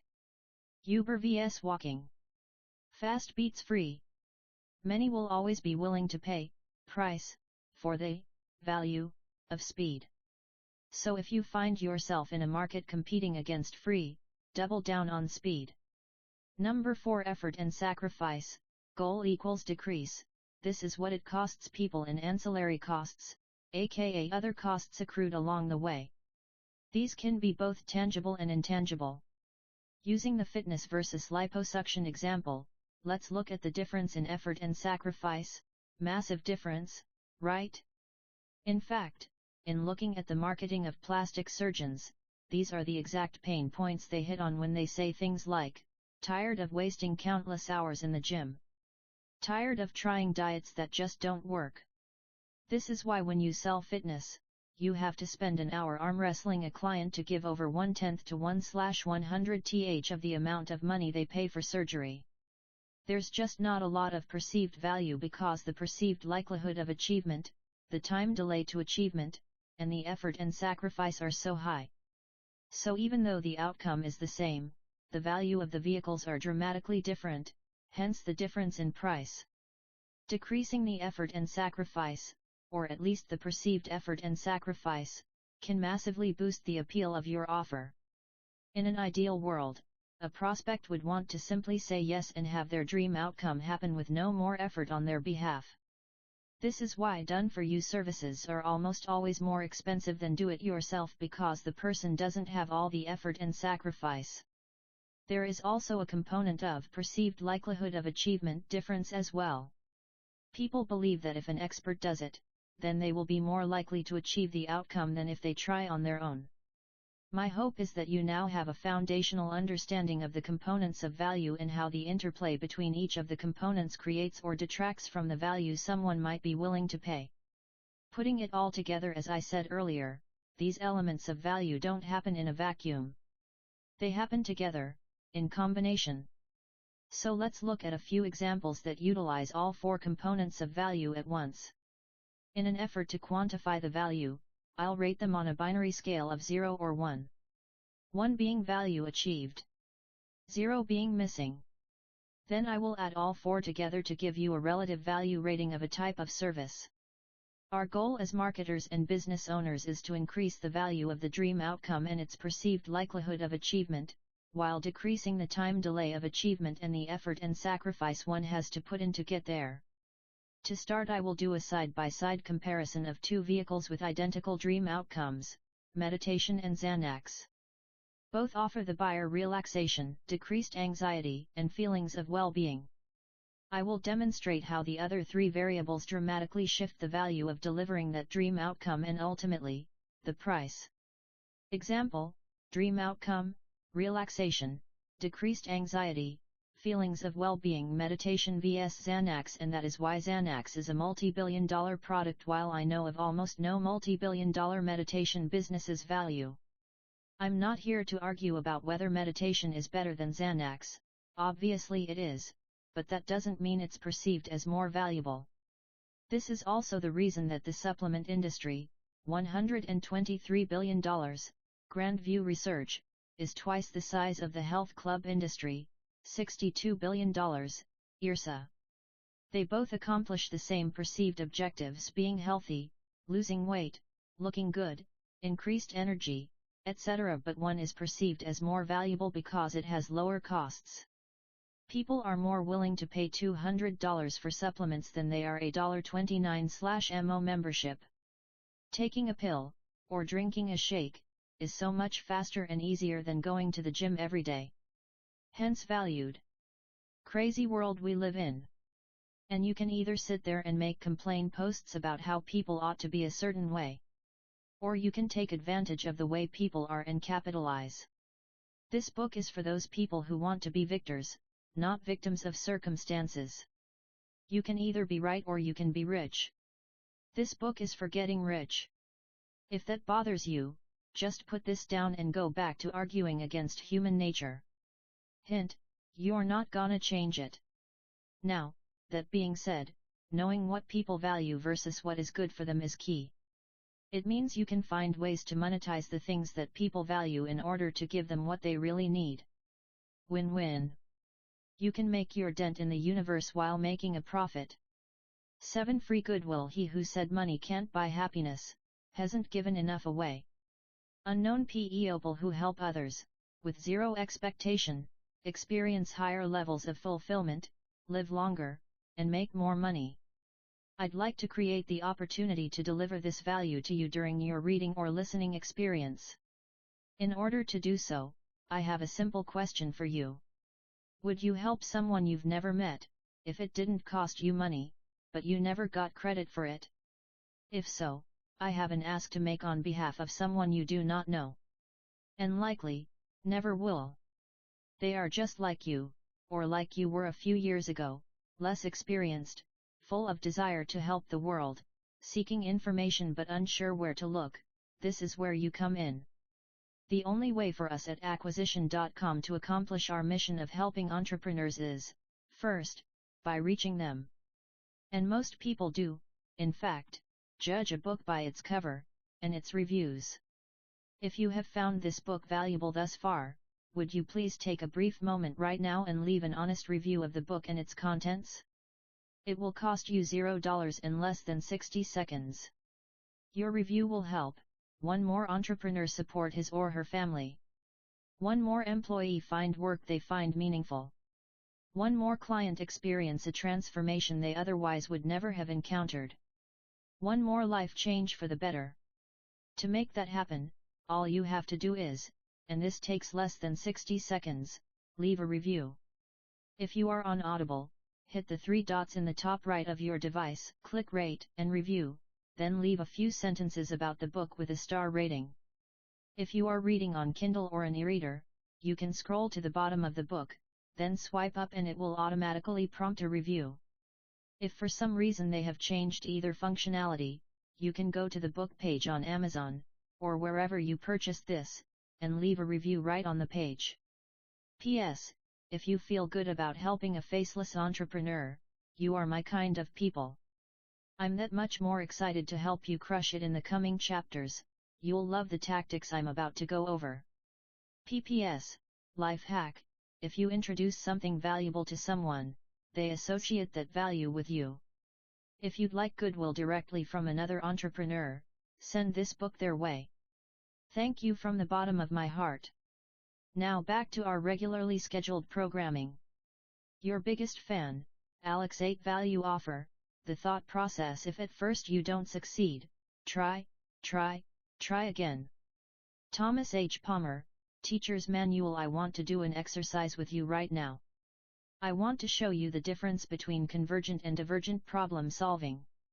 Why? So that you can actually create the grand slam offer that will become the cornerstones of your business. Convergent and divergent thinking. In simple terms, convergent problem solving is where you take lots of variables, all known, with unchanging conditions, and converge on a singular answer. Think math. Example: you have 3 salespeople who can each take 100 calls per month each.